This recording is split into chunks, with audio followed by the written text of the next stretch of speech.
IVM। भाई हम हिंदुस्तानियों को बतियाना बड़ा पसंद है। बंगाली में अड्डा, उड़िया में खोट्टी, कन्नड़ा में हरटे और हिंदी में पुलियाबाजी। इस कला के लिए हमारी हर भाषा में एक शब्द है। तो प्रणय और मैं तो अक्सर मिलकर पुलियाबाजी करते ही रहते हैं। हमने सोचा कि आपको भी इसमें शामिल कर लिया जाए। तो आइए प्रणय और सौरभ के साथ करते हैं पुलियाबाजी। हेलो सौरभ, कैसे हैं आप? मैं बढ़िया हूँ प्रणय, तुम बताओ। सौरभ, एक 13वें एपिसोड में हमने बात की थी प्रॉपर्टी के अधिकार पर श्रुति राजगोपालन के साथ, और वो बहुत ही अच्छी चर्चा थी।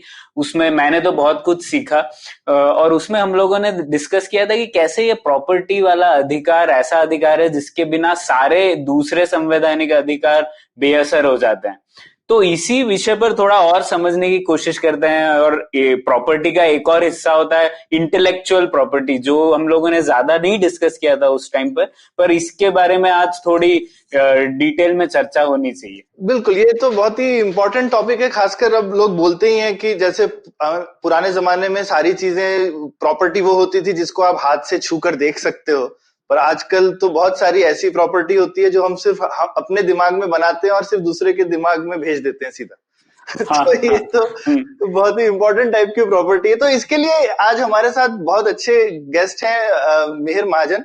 ये मिहिर आईपी राइट्स के स्पेस में बहुत समय से काम कर रहे हैं और अभी एक यूएस में आईपी फर्म के साथ में काम करते हैं, और यूएस और इंडिया दोनों ही जगहों पर काफी क्लाइंट्स के लिए उनके इंटेलेक्चुअल प्रॉपर्टी के फाइलिंग्स और उनको एडवाइस देना वगैरह इस विषय पर, इस तरीके की चीज में बहुत समय से, और पर्सनली मैं इनको बहुत समय से जानता हूँ। मेरे आईपी गुरु यही हैं।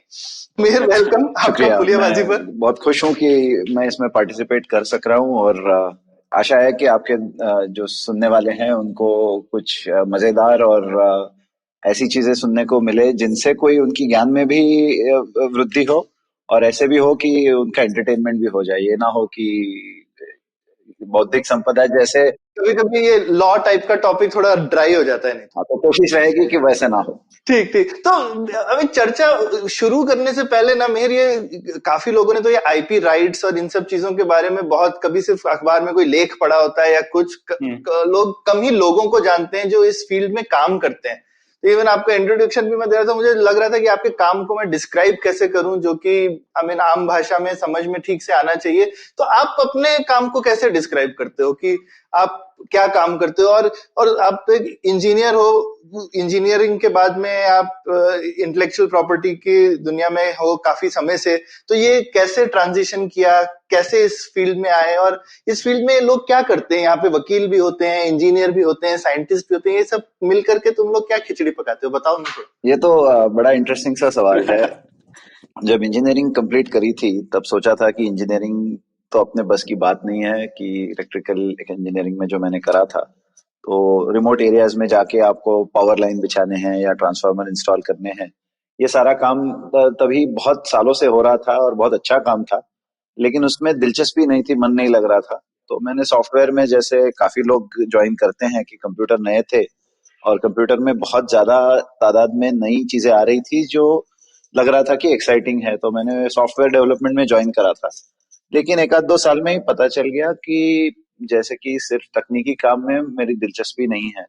मैं चाहता हूं कि ये तकनीक का समाज पे क्या असर हो रहा है, पब्लिक पॉलिसी के एंगल से इसको कैसे देखा जाए, कि क्या किस तरीके से टेक्नोलॉजी की का इस्तेमाल करके आम लोगों के लिए कुछ काम किया जा सकता है या फिर नई प्रोडक्ट्स बनाई जा सकती है। तो मैंने किया था मास्टर्स डिग्री इंफॉर्मेशन पॉलिसी में, जिसमें कि आता है कि तकनीक तो नई नई बन रही है, लेकिन उसके बारे में सोचा कैसे जाए कि नई प्रोडक्ट आई तो उसकी कीमत कैसे तय की जाए कि ज्यादा से ज्यादा लोगों को उसका फायदा हो, लेकिन प्रोडक्ट भी बिके और कंपनी डूबे ना। तो इस तरीके की पढ़ाई मैंने जब करी थी, उसके बाद ये जो इंफॉर्मेशन पॉलिसी है, इसमें दोनों अंग होते हैं।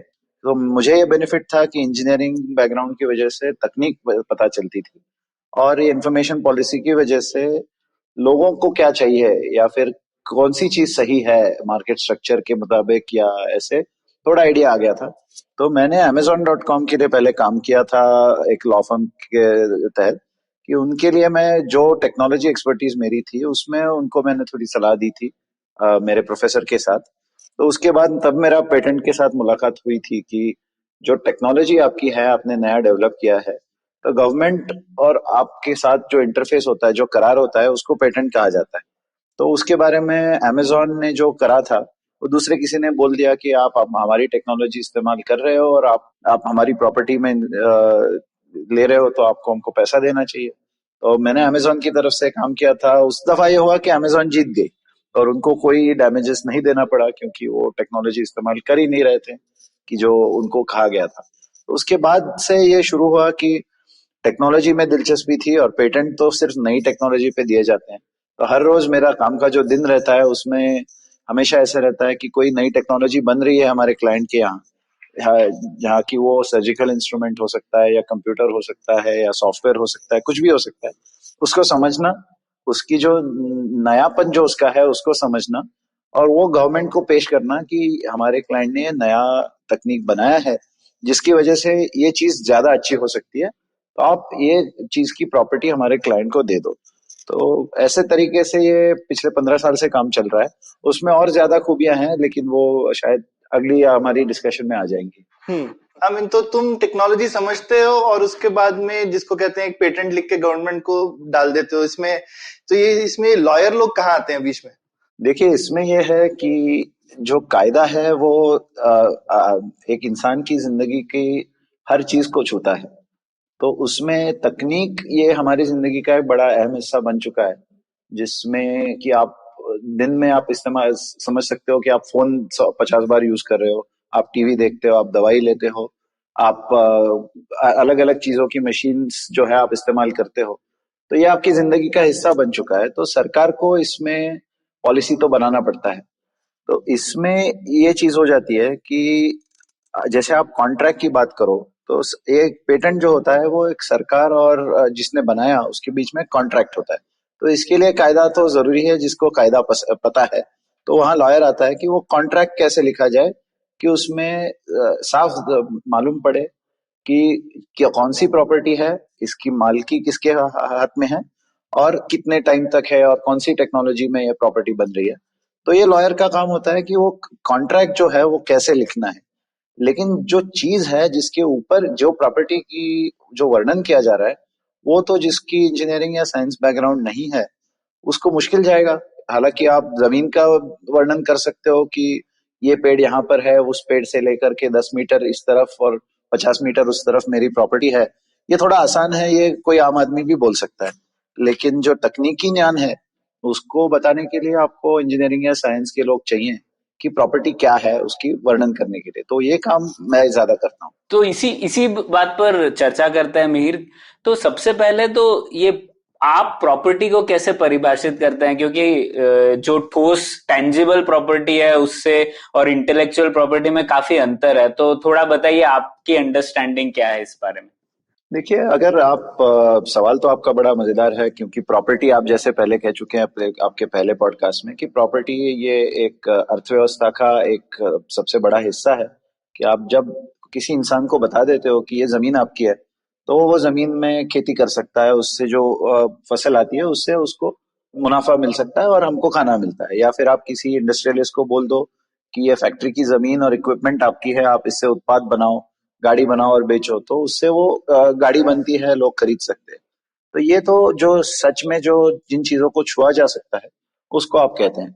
लेकिन आप अगर सोचो तो इंसान ने अपनी अपनी बुद्धिमत्ता को लेकर कई सारी चीजें बनाई हैं। हम गाने लिखते हैं, हम किताबें लिखते हैं, हम म्यूजिक बनाते हैं, हम नई नई तकनीकी खोज करते हैं, हम खाना पकाते हैं अलग अलग नए नए तरीकों से और अलग अलग नई डिशेस बनाते हैं। तो ये सारी जो है ये कह सकते हैं कि आदमी ने अपनी बुद्धि से बनाया है। और ये जब इंसान बनाता है तो इसको हम कहेंगे बौद्धिक संपत्ति, जिसको सोच से बनाया गया है। तो ये तो सच में कोई छुआ नहीं जा सकता। आप रेसिपी लिख तो सकते हो लेकिन उसको आप छू नहीं सकते इस तरीके से, जैसे कि ये कागज का पर्चा तो मेरा है लेकिन आपने पढ़ लिया तो आप वो खाना बना सकते हो उसी रेसिपी से। तो इसलिए वो फिजिकल प्रॉपर्टी नहीं होती कि कागज की पर्ची है जिसपे लिखा गया है, बल्कि ये होता है कि ये अगर आपने नया गाना लिखा है तो गाने के शब्द, गाने के बोल, गाने की धुन, ये जिसने बनाया उसकी संपत्ति समझा जाता है।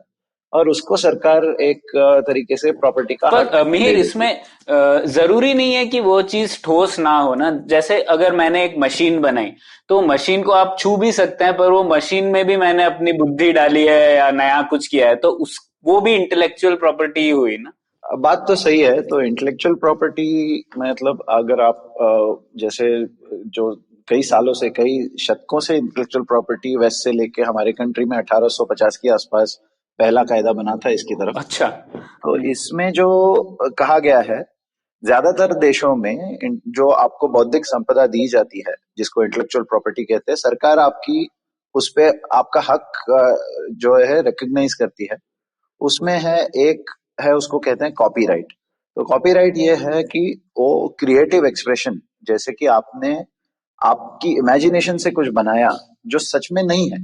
जैसे आपने कविता लिखी तो ये नए शब्द है, नए बोल है, उनको आगे पीछे करके आपने कोई इमोशन आपने एक्सप्रेस किया है। या फिर आपने कोई किताब लिखी जो जिसमें नए किरदार लिखे हैं, या आपने फिल्म बनाई। तो ये सारी चीजें हैं जिनको छुआ भी जा सकता है। आप डीवीडी भी देख सकते हो, या फिर आप नेटफ्लिक्स में देखोगे तो उसको छू नहीं सकते। लेकिन इसमें उसका फिजिकल होना ये जरूरी नहीं है। इसमें जरूरी ये है कि वो शब्द हैं, वो शब्द अगर सिर्फ बोली भाषा में है, जब लिखे नहीं गए, तो भी वो प्रॉपर्टी है ही। तो ये कॉपीराइट इस तरीके से कहा जाता है कि जो क्रिएटिव है, जो नया बनाया है, जिसका वैल्यू जो है वो क्रिएटिविटी में है। तो ये जो है, इसको छुआ भी जा सकता है, ना भी छुआ जाए। लेकिन बौद्धिक संपदा जो है वो दोनों तरीके से उसको ये होती है कि वो जो कागज का पन्ना है जिसमें छपा है, जैसे किताबें आप पढ़ते हैं, उसके जो जैकेट होता है उस पर लिखा होता है कि कॉपीराइट वो जिसने लिखा है उसके नाम पे है, या जो जिसने प्रकाशित किया है उसके नाम पे है। तो वो किताब जब आप खरीदते हो तो वो बुक आपकी हो जाती है जो आपके हाथ में है। लेकिन इसका मतलब ये नहीं कि आप उसको जेरोक्स करो और आपके दोस्तों में बांटो।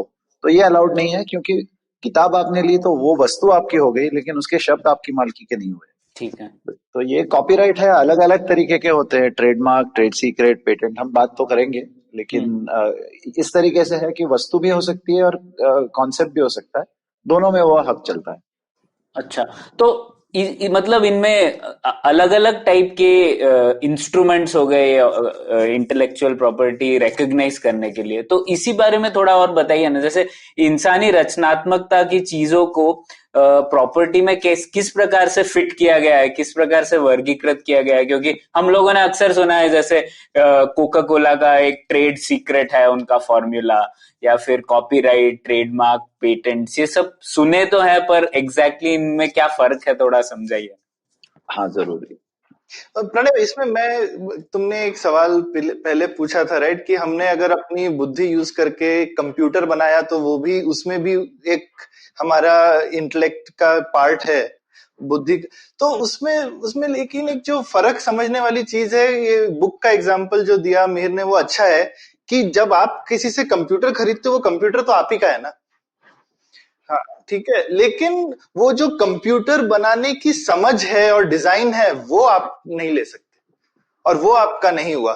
तो वैसे ही जैसे कि आपने किताब ली, पर वो जो किताब में अल्फाज हैं वो आपके नहीं है, वो तो उस लेखक के हैं या कवि के हैं जिसने वो अल्फाज बोले। तो इस तरह से ये एक फर्क है कि आपकी समझ जो है, हो सकता है वो किसी वस्तु में बदल जाए, तो वो वस्तु फिर आप किसी को बेच भी सकते हो या रेंट कर सकते हो या कुछ भी। लेकिन इंटेलेक्चुअल प्रॉपर्टी वो क्या कहना चाहिए, जैसे जैसे आपने रेसिपी से खाना बनाया, तो खाना तो आप किसी को दे सकते हो, पर रेसिपी शायद आप रख सकते हैं फिर। तो ये एक तरीके, ये कभी कभी हम दोनों चीजों में को मिक्सअप करते हैं, लेकिन ये मिक्सअप नहीं होना चाहिए। क्या क्या बोलते हो मेहर? हाँ सौरभ, आप जो कह रहे हो सही है कि आखिर में ऐसा है कि अगर आपको किसी को कोई चीज बेचनी हो या फ्री में देनी हो, जो भी है, तो चीज का हस्तांतरण तो करना ही पड़ता है। चाहे वो खाना हो, या वो किताब हो, या फिर टेलीविजन शो हो, या फिर मशीन हो, आपको उस चीज का हस्तांतरण तो करना पड़ता है ताकि वो जो खरीद रहा है वो इस्तेमाल कर सके। तो लेकिन उसको उसी चीज पर, वो एक चीज पर उसका हक प्रस्थापित हो जाता है। जैसे आप किताब खरीदते हो, आप पढ़ सकते हो, आप उसको बेच सकते हो, आप दे सकते हो, तो वो चीज पर आपका हक हो गया। लेकिन इसका मतलब ये नहीं कि उस चीज की आप कॉपी बनाओ। तो कॉपीराइट इसी को कहा जाता है कि जो जिसने लिखी है उसका हक उस पर बनता है। तो ये जो चीज है वो क्रिएटिव एक्सप्रेशन के लिए दिया जाने वाला बौद्धिक संपदा हक है। इसमें यह है कि आप कॉपीराइट किसी भी चीज पर कर सकते हो जो आपके दिमाग से आपने बनाया। तो उसमें ये हो सकता है, शब्द हो सकते हैं, इसमें रेसिपी हो सकता है, इसमें धुनें हो सकती है, इसमें फिल्में हो सकती है, इसमें सॉफ्टवेयर कोड भी हो सकता है। हाँ, पॉडकास्ट एपिसोड भी हो सकता है। बिल्कुल, ये पॉडकास्ट एपिसोड आपका हक हो सकता है या मेरा हक हो सकता है। तो जैसे है कि जो पार्टिसिपेट कर रहा है उसका हक नेचुरली रिकग्नाइज किया जाता है। लेकिन इस चीज में होता है कि ये सिर्फ एक्सप्रेशन को, इसको आपने बौद्धिक संपदा हक दे दिया। तो अगर जैसे बोलो कि आज हम तीनों बौद्धिक संपदा के बारे में बात कर रहे हैं, कल को और कोई दो जने बैठ गए और उन्होंने भी बौद्धिक संपदा के बारे में बात करी और यही टॉपिक्स के बारे में उन्होंने चर्चा की, तो वो उनकी कॉपीराइट हो जाएगी। भला हालांकि टॉपिक्स वही हैं, बात यही होगी, शायद उदाहरण भी यही होंगे, लेकिन वो अलग एक्सप्रेशन है, इसी आइडिया का अलग एक्सप्रेशन है, तो वो अलग हो जाएगा, तो उसको कॉपीराइट। पर अगर उन्होंने सेम चीज बोली जो हम लोगों ने बोली शब्द बाय शब्द, तो कॉपीराइट वायलेशन नहीं हुआ? हो सकता है, लेकिन उसमें यह है कि क्या हमने क्रिएटिव एक्सप्रेशन दिया कि जो मैं शब्द बोल रहा हूँ वो मेरे शब्द हैं और जो नए हैं और ये दूसरा किसी ने पहले नहीं कहा है, ये तो मुझे बताना पड़ेगा। अच्छा। तो ऐसा नहीं है कि मैंने किताब को पढ़ लिया, किताब से एक पैराग्राफ पढ़ लिया और वो मेरा पढ़ने से मेरा कॉपीराइट उसमें आ गया। हाँ, हाँ, तो वही बात को अलग अलग तरीके से कहा जा सकता है। बिल्कुल वैसे के वैसे कॉपी बनाओ तो ये हो जाता है, लेकिन पूरा टोटल कॉपी पेस्ट मार दिया तो गड़बड़ है। हाँ, वो सॉफ्टवेयर में काफी बार ये होता है। जैसे कि आप उदाहरण के तौर पर ले लो कि जो गूगल ने जो एंड्रॉयड प्रणाली बनाई है, तो एंड्रॉयड प्रणाली में करीब करीब कई करोड़ों लाख सॉफ्टवेयर कोड की लाइनें हैं, जिसमें गूगल ने लिखा है कि आप जैसे आप फोन डायल करते हो तो उसका एक प्रोग्राम होता है कि आप एंड्रॉयड में अपने आउटगोइंग कॉल का बटन दबाया, उसके बाद क्या क्या चीजें होंगी वो प्रोग्राम डिफाइन करता है। तो गूगल ने वो सारा एंड्रॉयड में लिख दिया है। तो ओरेकल को, कंपनी को ये लगा कि एंड्रॉयड ने उनका कॉपीराइट वायोलेट किया है, उन्होंने गूगल पे मुकदमा दर्ज किया। तो उसमें कहना यह था कि गूगल की कई करोड़ों लाइनें हैं जो एंड्रॉयड में हैं, उसमें से कुछ हजार लाइनें, कुछ कुछ 100 या कुछ हजार लाइनें ओरेकल के जावा प्रोडक्ट में पहले ही लिख चुके हैं वो लोग। अच्छा। तो ओरेकल ने कहा कि इन करोड़ों लाइनों में कुछ 1000-2000 लाइनें आप हमारी हैं, तो गूगल हमारी कॉपीराइट को इस्तेमाल कर रहा है, उनको हमको पैसा देना चाहिए।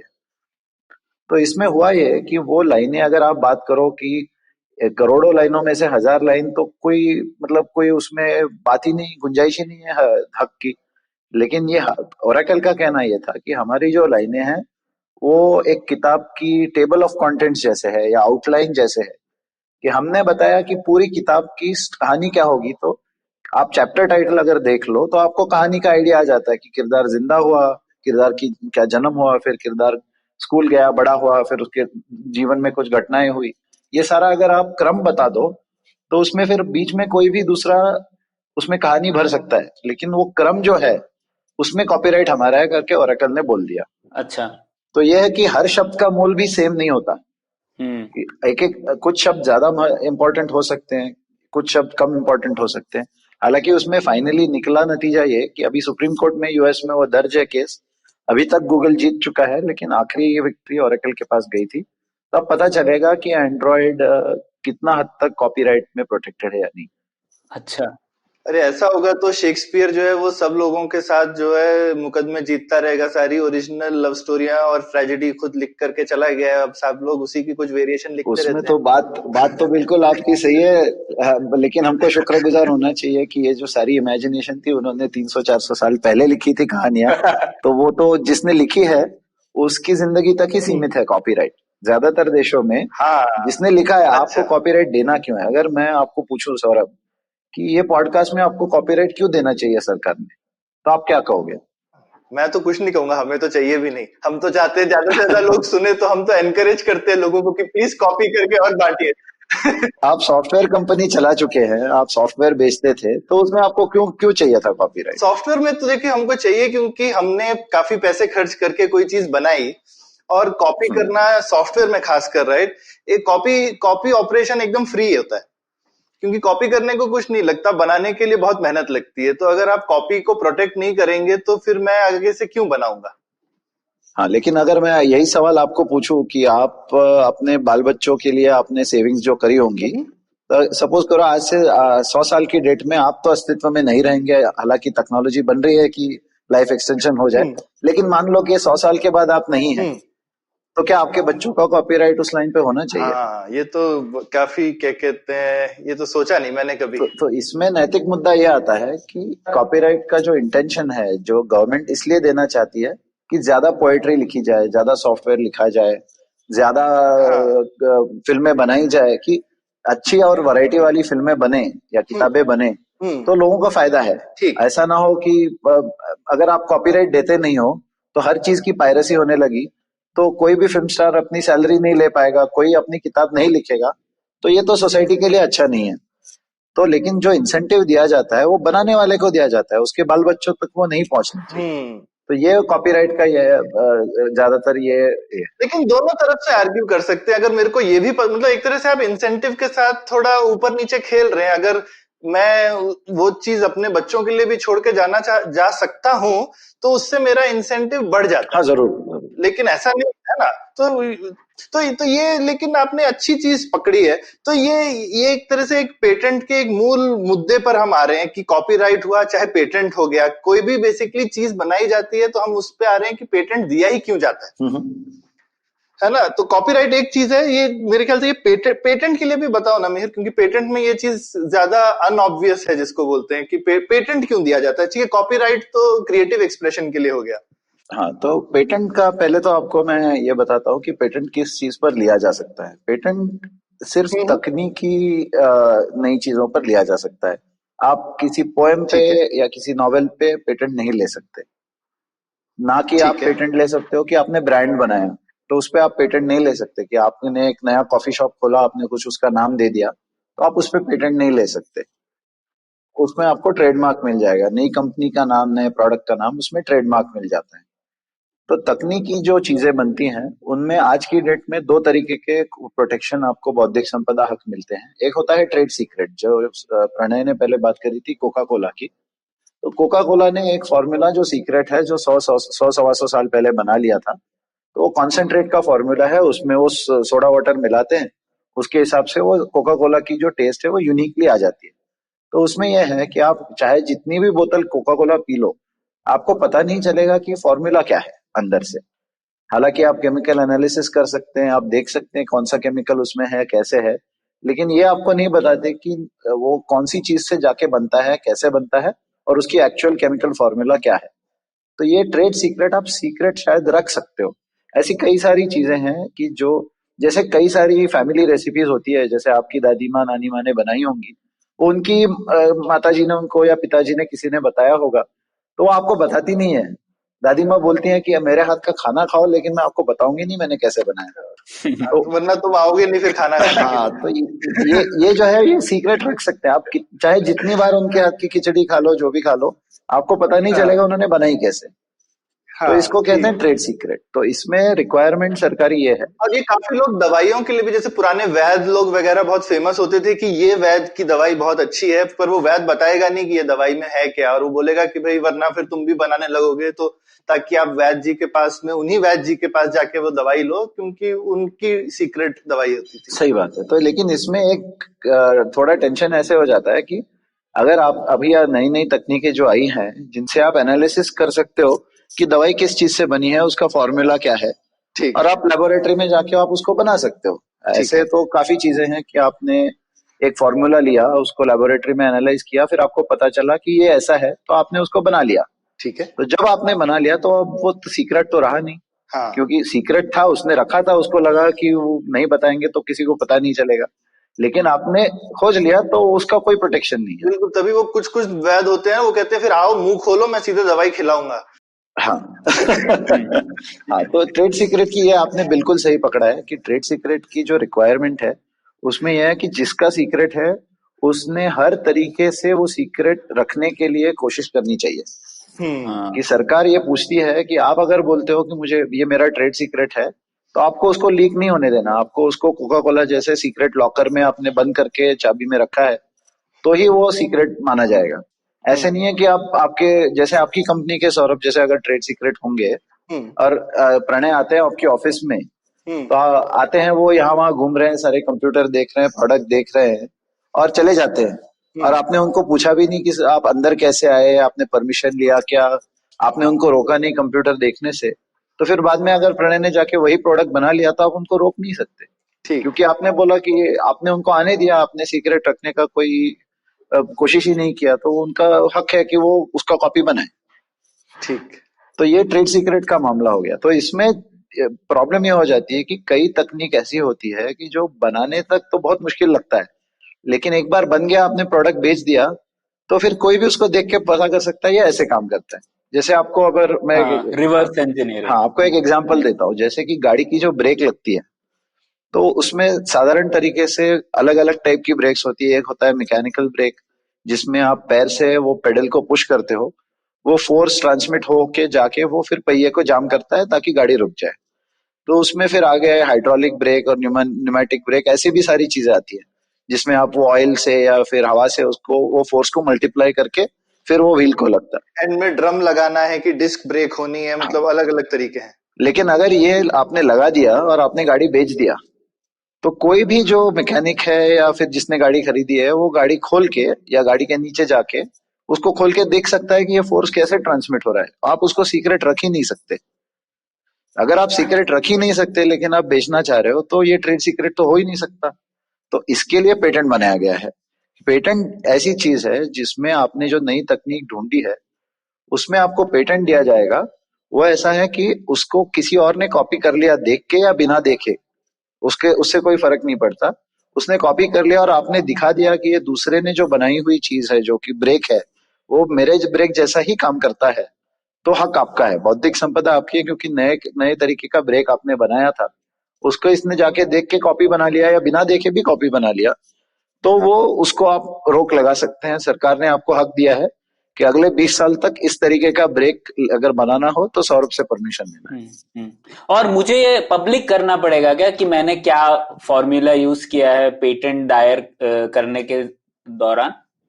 हाँ, उसमें यह है कि पेटेंट कायदे का दूसरा यह है कि ट्रेड सीक्रेट कायदा अगर आप देख लो, तो अगर जैसे जो वैद का उदाहरण जो सौरभ ने दिया, वो वैद कभी किसी को अगर नहीं बताएगा, सिर्फ अपने बच्चों को बताएगा, तो दवाई ज्यादा लोगों तक पहुंचेगी नहीं। जो लोग उसके पास पहुंच सकते हैं उन्हीं को मिलेगी।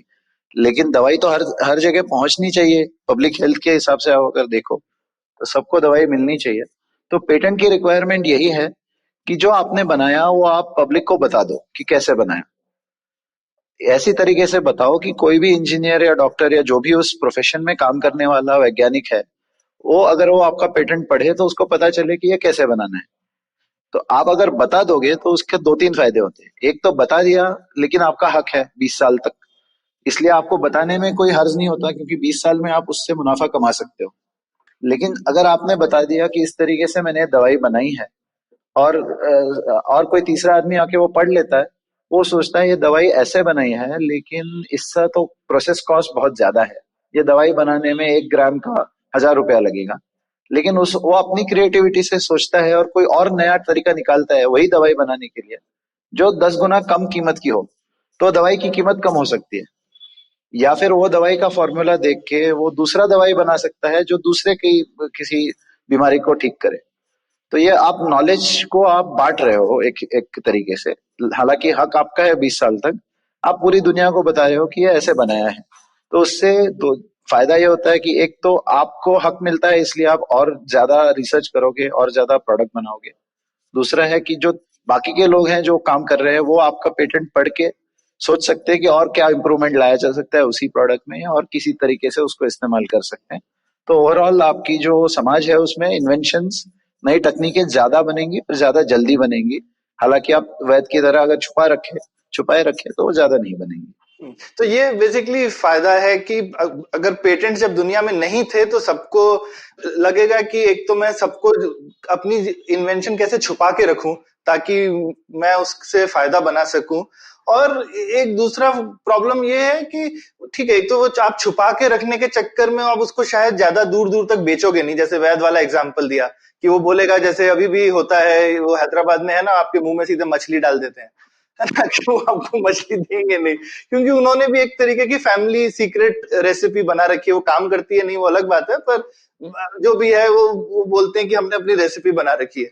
तो एक तो दूर तक नहीं पहुंच सकती आपकी इन्वेंशन। तो एक तो सोसाइटी को बहुत बड़ा बेनिफिट है कि आप जरा थोड़ा खुल के बिजनेस करोगे तो आप ज्यादा पैसा भी बना सकते हो, लेकिन एक तरह से आपका जो आपको एक मोनोपोली दी है, एकाधिकार दिया है आपकी उस पे रिस्ट्रिक्शन भी है, क्योंकि ट्रेड सीक्रेट तो आप जिंदगी भर रख सकते हो, आप पुश्तैनी अपनी 7 पुश्तों तक रख सकते हो। यहाँ पे आपको लेकिन बोला जाता है कि 10-20 साल तक ही आपको दिया जाएगा, उसके बाद कोई भी उसको फ्री में कॉपी कर सकता है। ऐसा ही ना?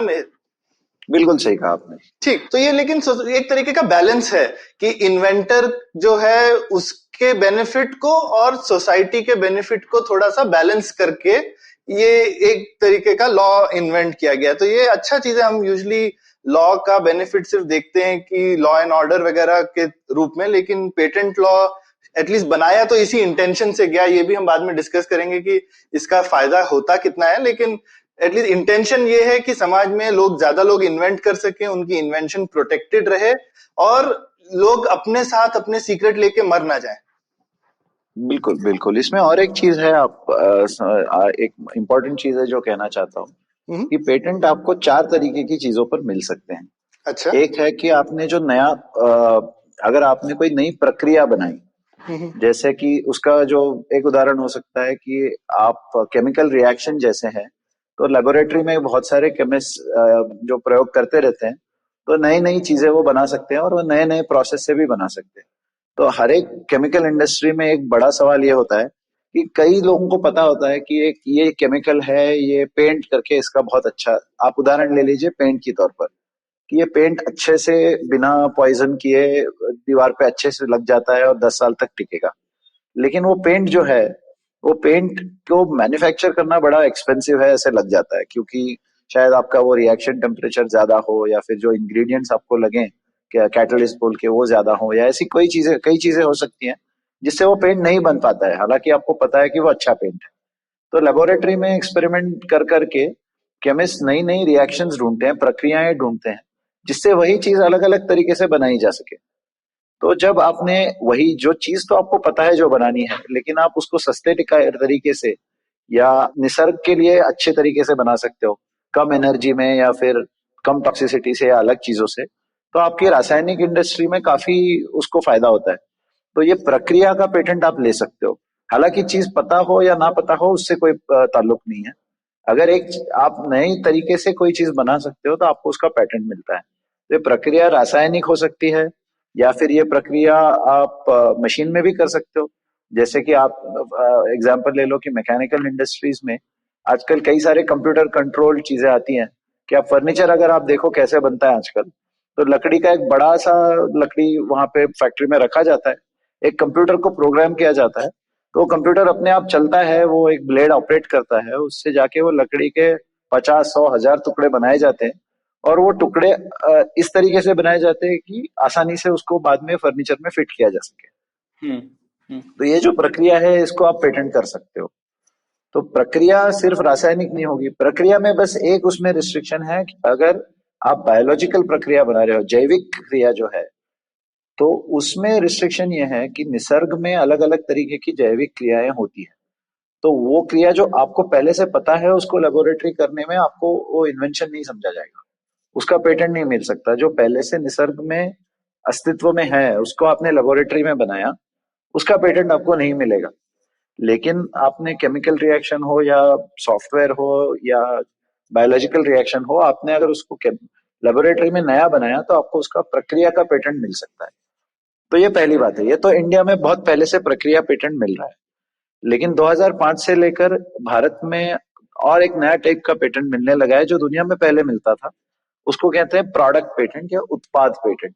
तो आप प्रक्रिया से दवाई बना रहे हो या पेंट बना रहे हो या और कोई भी चीज बना रहे हो, जो चीज बनती है वो चीज भी अगर नहीं है तो उस चीज पे भी आपको पेटेंट मिल सकता है। हालांकि पहले ऐसे था कि आपको प्रोडक्ट पेटेंट नहीं मिलता था भारत में 2005 तक।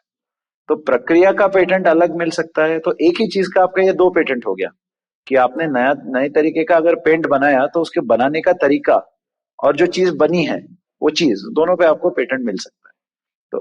तो तो उत्पाद और प्रक्रिया ये दो चीजें होगी।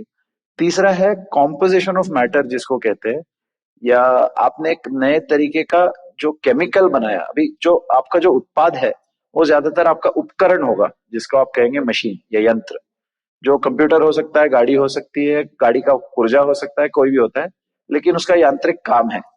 वैसे ही आप मटेरियल भी बना सकते हो जिसका काम यांत्रिक नहीं है, जिसका काम सिर्फ वो चीज इस्तेमाल करने के लिए ही है। जैसे पेंट कोई यंत्र नहीं है, पेंट सिर्फ एक चीज है जिसको आप वॉल पे लगाते हैं। तो उसको आपको कॉम्पोजिशन ऑफ मैटर का पेटेंट मिलेगा कि आपने नई तरीके की केमिकल कॉम्पोजिशन बनाई। तो उत्पाद है, प्रक्रिया है और कॉम्पोजिशन ऑफ मैटर है। तो ये सारी चीजों पर आप उत्पाद में उपकरण हो सकते हैं या अलग तरीके के उत्पाद हो सकते हैं। तो ये तीनों पे आपको पेटेंट मिलेगा। अच्छा। तो इसमें आपको एक है कि जैविक चीजों पर भी आपको पेटेंट मिल सकता है। ये बहुत ही दिलचस्प चीज है कि दुनिया में आजकल लोगों को माउस पे भी पेटेंट मिल रखा है, या फिर बैक्टीरिया पे भी पेटेंट लेते हैं लोग। तो इसके बारे में और बात करेंगे। तो ऐसा नहीं है कि वो चीज जीवित नहीं हो। पहले ऐसा था कि जीवित चीज पे नहीं मिलता था, अब तो आप जीवित चीज पे भी पेटेंट ले सकते अच्छा, तो नया बैक्टीरिया का कुछ सिंथेसिस किया तो मिलेगा, ऐसा है क्या? हैं। मिलेगा आपको मिलेगा। अच्छा। आपको हालांकि ये दिखाना पड़ेगा कि उसका कोई इंडस्ट्रियल एप्लीकेबिलिटी है, उसका आदमी इंसान के लिए उसका कुछ फायदा है। ऐसे नहीं कि आपने मौत से बना लिया एक नया टाइप का बैक्टीरिया, उसका कोई इस्तेमाल नहीं हो सकता, तो आप उसका पेटेंट लेके करोगे क्या? नहीं भी देगी तो कोई कमर्शियल यूज है तो मिल जाएगा। हाँ, तो इसमें और चीजें हैं जिसका पेटेंट नहीं मिल सकता। ये भी है कि जो नैतिकता के खिलाफ देखा जाता है, माना जाता है, उसका पेटेंट आपको नहीं मिलेगा। ये बड़ी अजीब चीज है। और नैतिकता क्या है वो तो बड़ा मुद्दा है पब्लिक पॉलिसी में, लेकिन अगर नैतिक नहीं माना जाएगा एक चीज को तो उसका आपको पेटेंट नहीं मिलेगा। ये कैसी बात हुई? मतलब जैसे अगर मैंने एटम बम बनाया, नया नया कोई तकनीक बनाई जिससे नया एटम बम हो, वो नैतिक है या अनैतिक है, ये कौन कैसे डिसाइड होगा? ये तो चीज आपको पता है पब्लिक पॉलिसी के हिसाब से, तो वो जो देश है, वो देश की जो सरकार है, ऑपोजिशन पार्टीज हैं, जो जनता है, वो सारा मिला के जो कोर्ट सिस्टम है, कायदे का सिस्टम है, उसी में तय होगा। तो इसका उदाहरण आपको मतलब देना चाहता हूँ। ये तुमने अच्छा एग्जाम्पल लिया ना प्रणय। अगर सही में तुम कोई नया तरीके का बॉम्ब ले जाके पेटेंट करवाना चाहोगे तो शायद सरकार तुमको नहीं देगी, कहेगी भागो यहाँ से। नहीं, वो खुद ले लेगी। वो खुद लेगी। हाँ, कंपलसरी लाइसेंसिंग कहते हैं जिसको। हाँ, तो ये इस पे और बात हो सकती है, जरूर बात करेंगे। ठीक है। और मिहिर, अब मुझे ध्यान में आया कि कुछ ऐसी कंपनियां भी है जो पेटेंट के बिना पर ही पूरी कंपनियां चलती है ना। जैसे क्वालकॉम है एक कंपनी जिसका काफी बिजनेस पेटेंट से ही होता है। तो ये कैसे होता है? मतलब ये उनका उद्देश्य ही यही होता है कि नए नए पेटेंट बनाए, या फिर बस उन्होंने नए इन्वेंशन किए और इसका अब फायदा हो रहा है बस? नहीं, उसमें आपका ये सवाल बड़ा अच्छा है। इसमें चीज ये है कि थोड़ी गलतफहमी लोगों में रहती है कि जैसे सबसे उसका आसान तरीका बताने का यह है कि जो कंपनी संशोधन के बलबूते पर बनी है, जिनका प्राइमरी प्रोडक्ट जिसको कहा जाए वो नई चीजें है, संशोधन है, उन सारों का पेटेंटिंग का रेट ज्यादा होगा। जैसे आप अगर आप देख लो कि दुनिया में सबसे ज्यादा पेटेंट्स आज आज की डेट में कौन सी कंपनी के नाम पर है, तो वो कंपनी है सैमसंग। तो सैमसंग इसलिए है क्योंकि सैमसंग ये इतनी बड़ी कंपनी है, दुनिया में इलेक्ट्रॉनिक्स जो भी बनता है, हर टाइप का इलेक्ट्रॉनिक्स और सॉफ्टवेयर सैमसंग बनाती है।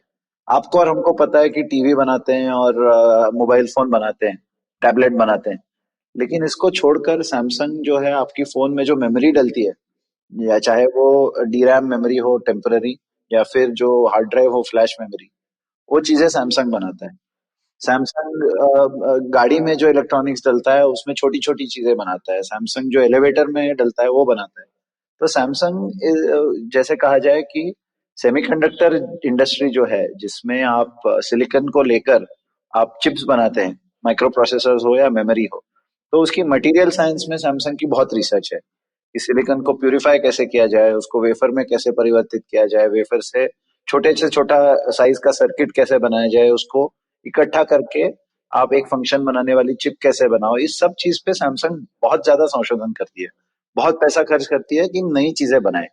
इसीलिए इनके फोन 10 जनरेशन के अभी चल रहे हैं, गैलेक्सी नोट 10 या जो भी आ रहा है, तो 10 जनरेशन में ये फोन कम से कम 1000 गुना से ज्यादा फास्ट बन चुके हैं, उनमें ज्यादा ज्यादा फीचर्स आए हैं, सॉफ्टवेयर आया है।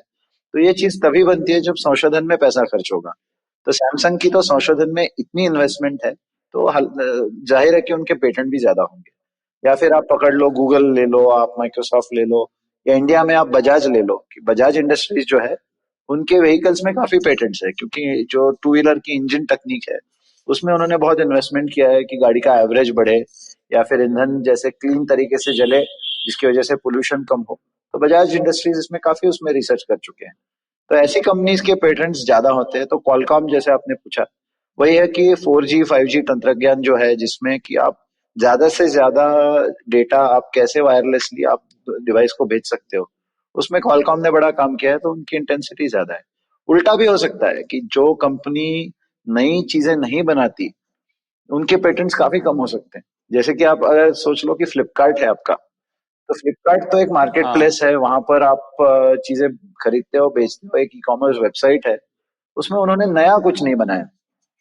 तो हालांकि बड़ी कंपनी है, लेकिन पेटेंट बहुत कम होंगे या ना भी हो।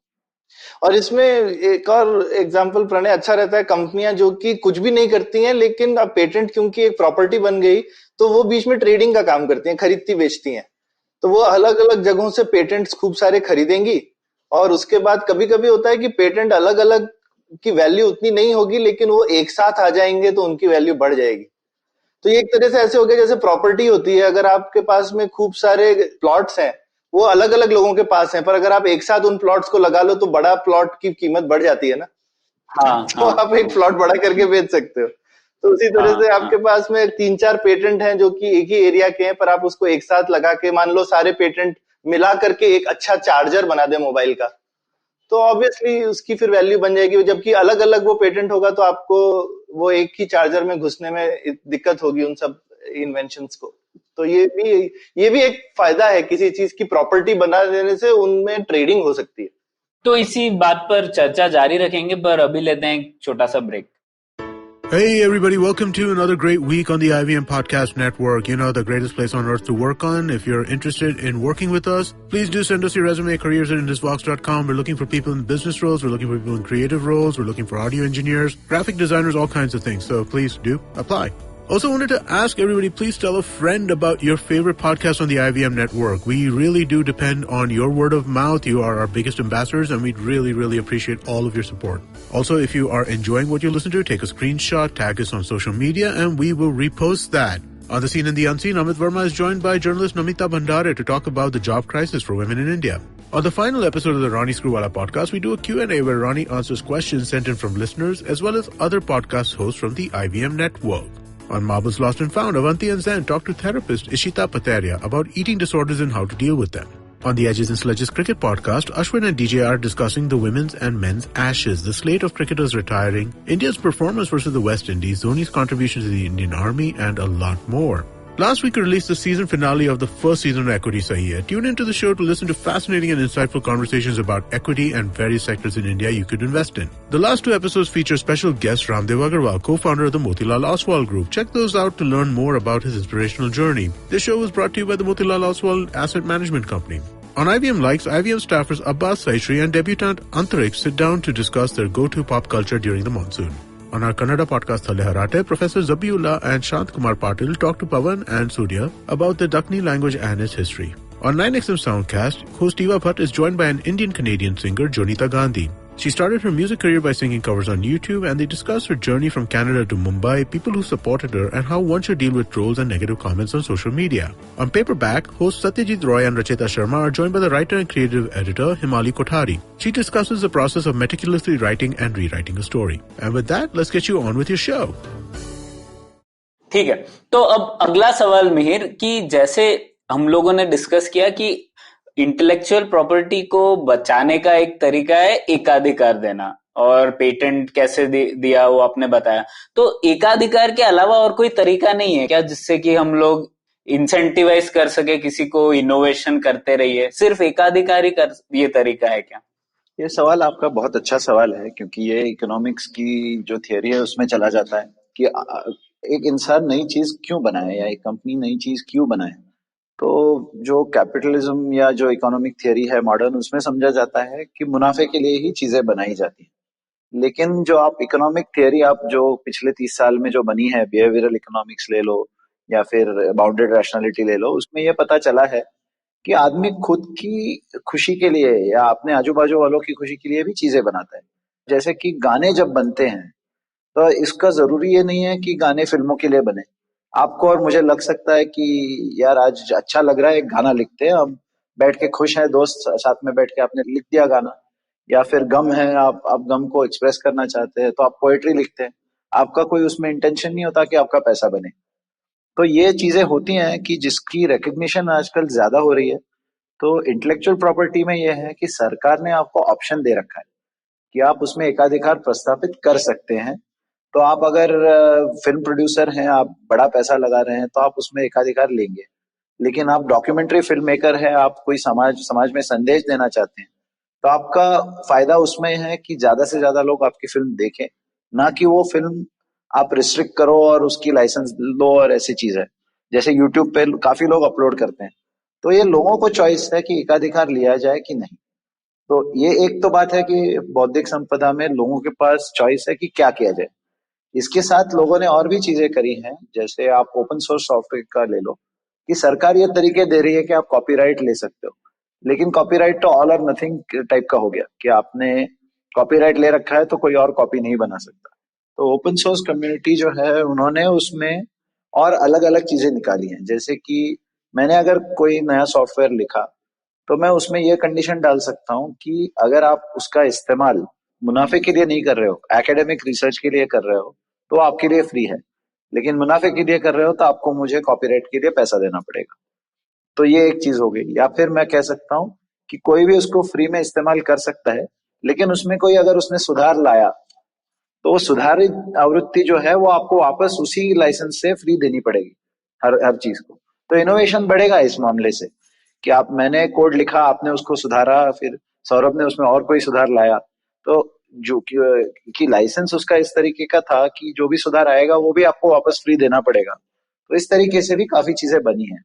तो बौद्धिक संपदा में हक की जो बात है, वो कैसे उसको इस्तेमाल किया जाए, वो कॉन्टेक्स्ट पे डिपेंड करता है। जैसे आप अगर सोच लो कि जैसे आप अगर दवाई बनाने वाली कंपनी हो, तो आपको बहुत बड़ा पैसा लगाना पड़ता है कि वो दवाई को आप पहले सोचो कि क्या, कौन सी बीमारी में काम करना है, फिर उसका रिसर्च करना है, फिर दवाई के कैंडिडेट्स निकालने हैं, फिर वो कैंडिडेट्स किसी ह्यूमन को उसके उसको वो विश ना हो, वो आपको वेरीफाई करना है, फिर वो बीमारी को ठीक ठाक ठीक करता है या नहीं वो भी आपको वेरीफाई करना है, फिर उसकी परमिशन लेनी है। बहुत ज्यादा खर्चा हो जाता है। तो इतने खर्चे में तो कोई उसको फ्री में नहीं दे सकता। शायद सरकार कर पाए, इस बारे में चर्चा हो सकती है कि सरकार इन्वेस्टमेंट कर सके। लेकिन प्राइवेट कंपनी, अगर आप सोच लो कि आपको 1,000 करोड़ रुपए लगाना है किसी चीज पर, तो आप मुनाफे की इसके बिना नहीं लगाओगे, क्योंकि उसका बनाने का कॉस्ट ही उतना है। लेकिन आप अगर सॉफ्टवेयर देख लो, छोटा सा सॉफ्टवेयर बनाना है, आपने दोपहर में बैठ के 4 घंटे में आप सॉफ्टवेयर लिख सकते हो, तो उसका कॉस्ट भी कम है, बेनिफिट भी बांट सकते हो आप। तो आप शायद वो फ्री में देना चाहो। या फिर जो जावेद अख्तर हैं, जैसे लिरिसिस्ट है, जो दे सकता है उससे वो पैसा लेते हैं कि फिल्म में अगर गाना डाल दिया तो पैसा लिया।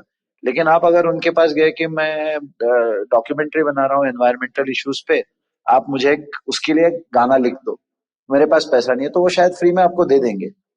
तो ये बात ऐसी हुई कि वो कॉन्टेक्स्ट पे डिपेंड करता है कि आप हक ले या ना ले। हाँ, और वो चॉइस है जैसा आपने बिल्कुल, बताया। बिल्कुल। लेकिन यहाँ पर एक मैं काउंटर एग्जांपल जो देना चाहूंगा मेहर, अब बेसिक साइंस जो होती है उसमें डिस्कवरीज जो होती हैं वो तो इन अ वे नेचर में है, उसको आप डिस्कवर कर रहे हैं, उसमें भी बड़ी मेहनत लगती है, सब होता है, और वहां कोई पेटेंट नहीं मिलता किसी चीज का। लेकिन अब लोग डिस्कवरी भी करते हैं और वहां पे एक हमने अलग तरीके की, क्या कहना चाहिए, रेपुटेशन इकोनॉमी बना दिया। अब डिस्कवरी इसलिए करते हैं क्योंकि आप चाहते हैं, और दूसरा, जितनी आप डिस्कवरी करें समाज में आपका ओहदा बढ़ता है, आपको बड़ा साइंटिस्ट माना जाता है वगैरह वगैरह। तो लोग ओहदे के लिए भी काम करते हैं।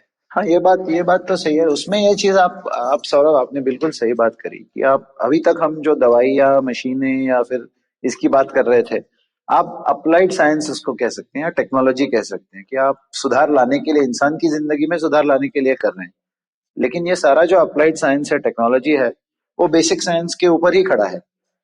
जब तक बेसिक साइंस ये कहता नहीं कि ये प्रोसेस आदमी की, जैसे कि आप कहें कि इंसुलिन जो है जिसकी दवाई आप ले सकते हैं डायबिटीज से आप बचने के लिए, तो उसका बेसिक बायोलॉजिकल प्रोसेस तो ये है कि आपके शरीर में जो शुगर है उसको कैसे एब्जॉर्ब की जाती है और उसमें क्या गलतियां हो सकती है। तो ये रिसर्च तो बेसिक संशोधन हो गया, उसमें पेटेंट नहीं है क्योंकि आदमी इंसान का शरीर कैसे काम करता है ये खोजा जा रहा है। तो इसमें आपको पेटेंट तो आपको मिलता भी नहीं है क्योंकि आप बस बता रहे हैं कि नैसर्गिक प्रक्रिया कैसे चलती है, तो ये बेसिक साइंस पे पेटेंट नहीं होता। लेकिन इसमें भी आजकल कॉपीराइट की वजह से इसमें बहुत दिलचस्प चीजें हो रही है। अगर आप 1 मिनट दे तो मैं बात कर सकूं उसके बारे में। बताओ ना। तो इसमें यह है कि ये जो ज्यादातर आप सोच लो कि आप बेसिक साइंस है, जो कि आप बायोलॉजी देख लो, केमिस्ट्री देख लो, लॉ देख लो, उसमें भी रिसर्च होती है, या फिर इकोनॉमिक्स देख लो, हर चीज में जो रिसर्च होती है ज्यादातर वो रिसर्च पब्लिकली फंडेड होती है। कि गवर्नमेंट, जैसे हमारे यहाँ CSIR है या DBT है, DST है, तो कोई वैज्ञानिक लिखता है प्रपोजल कि मैं समझना चाहता हूँ ये चीज निसर्ग में कैसे काम करती है, तो प्रपोजल को वो DBT के पास चला जाता है। वो DBT उनको पैसा दे देती है कि आप अपनी जिंदगी के अगले 3 साल खर्च करके लेबोरेटरी में एक्सपेरिमेंट करके आप ये खोजो। तो इसके बाद जो प्रबंध लिखा जाता है, शोध प्रबंध जिसको कहते हैं, वो वैज्ञानिक लिख देता है और वो जर्नल में वो छपा जाता है।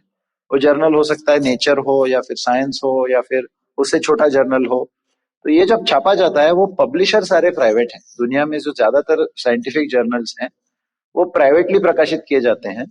तो वो कहते हैं अगर आप यूनिवर्सिटी है तो आप हमसे हमारे साइंटिफिक जर्नल्स का सब्सक्रिप्शन ले लो।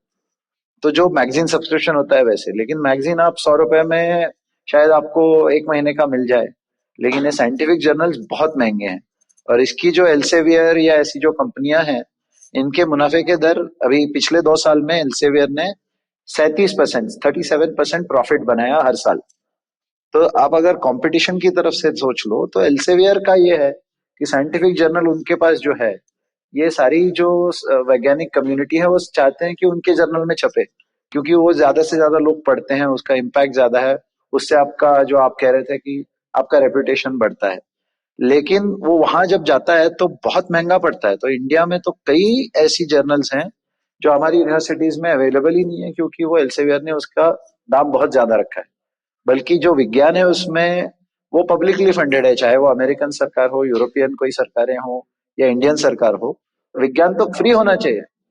हाँ, तो ये बेसिकली रिसर्च तो फ्री है पर उसका डिस्ट्रीब्यूशन नहीं जो है वो फ्री नहीं है, क्योंकि उसमें पैसा वहां पे अटका हुआ। जैसे लोग बोलते हैं अक्सर ना कि पानी तो फ्री है, मुझे पीने के लिए पैसा क्यों देना पड़ रहा है, क्योंकि डिस्ट्रीब्यूशन में पैसा लगता है।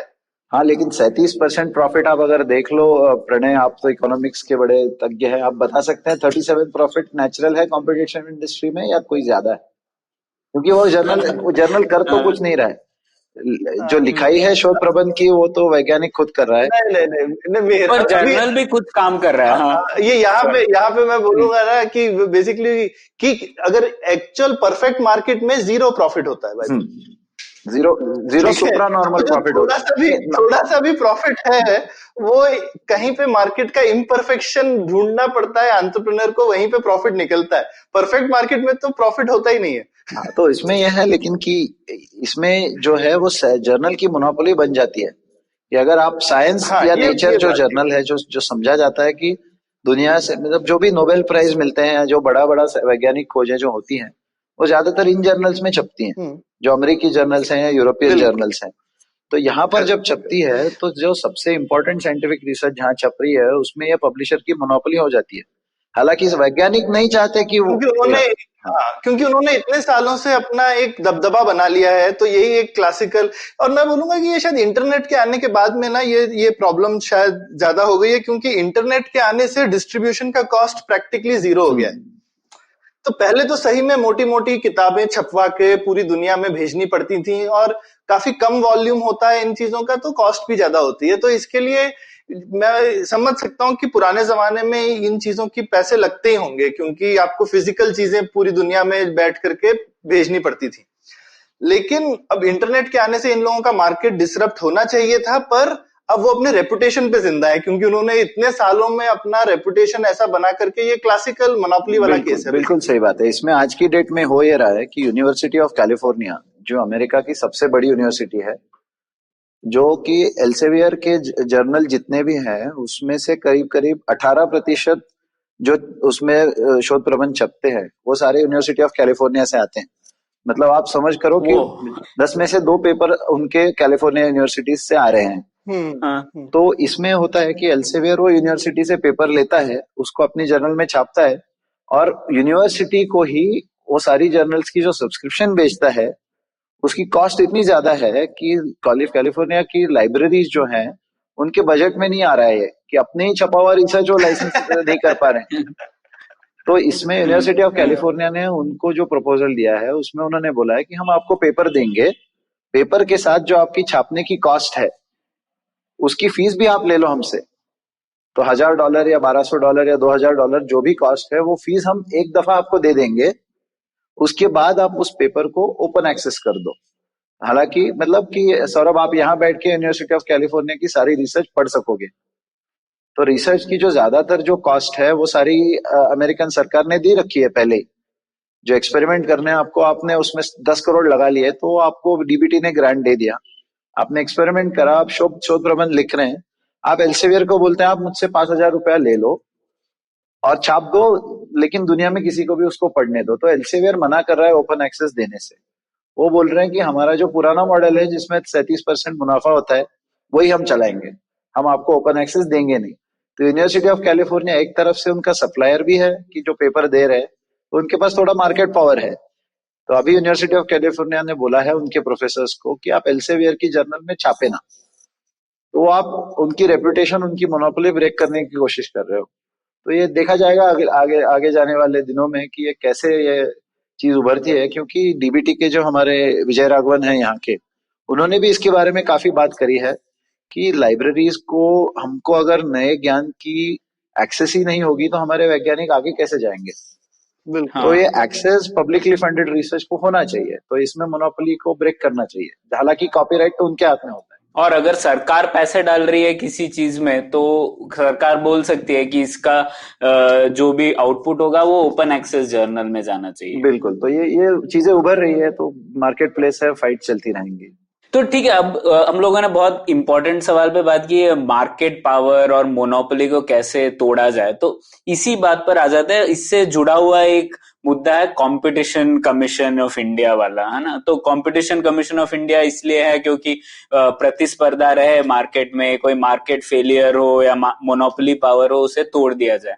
अब हम देखेंगे पेटेंट हिस्टोरिकली उसके विरुद्ध देखा गया है ना, क्योंकि पेटेंट का मतलब है आप किसी चीज पर एक एकाधिकार बनाए रखे, और दूसरी ओर कंपटीशन कमीशन का मुद्दा रहेगा कि प्रतिस्पर्धा बनी रहे और एकाधिकार जितने भी है सेक्टर में उसे तोड़ा जाए।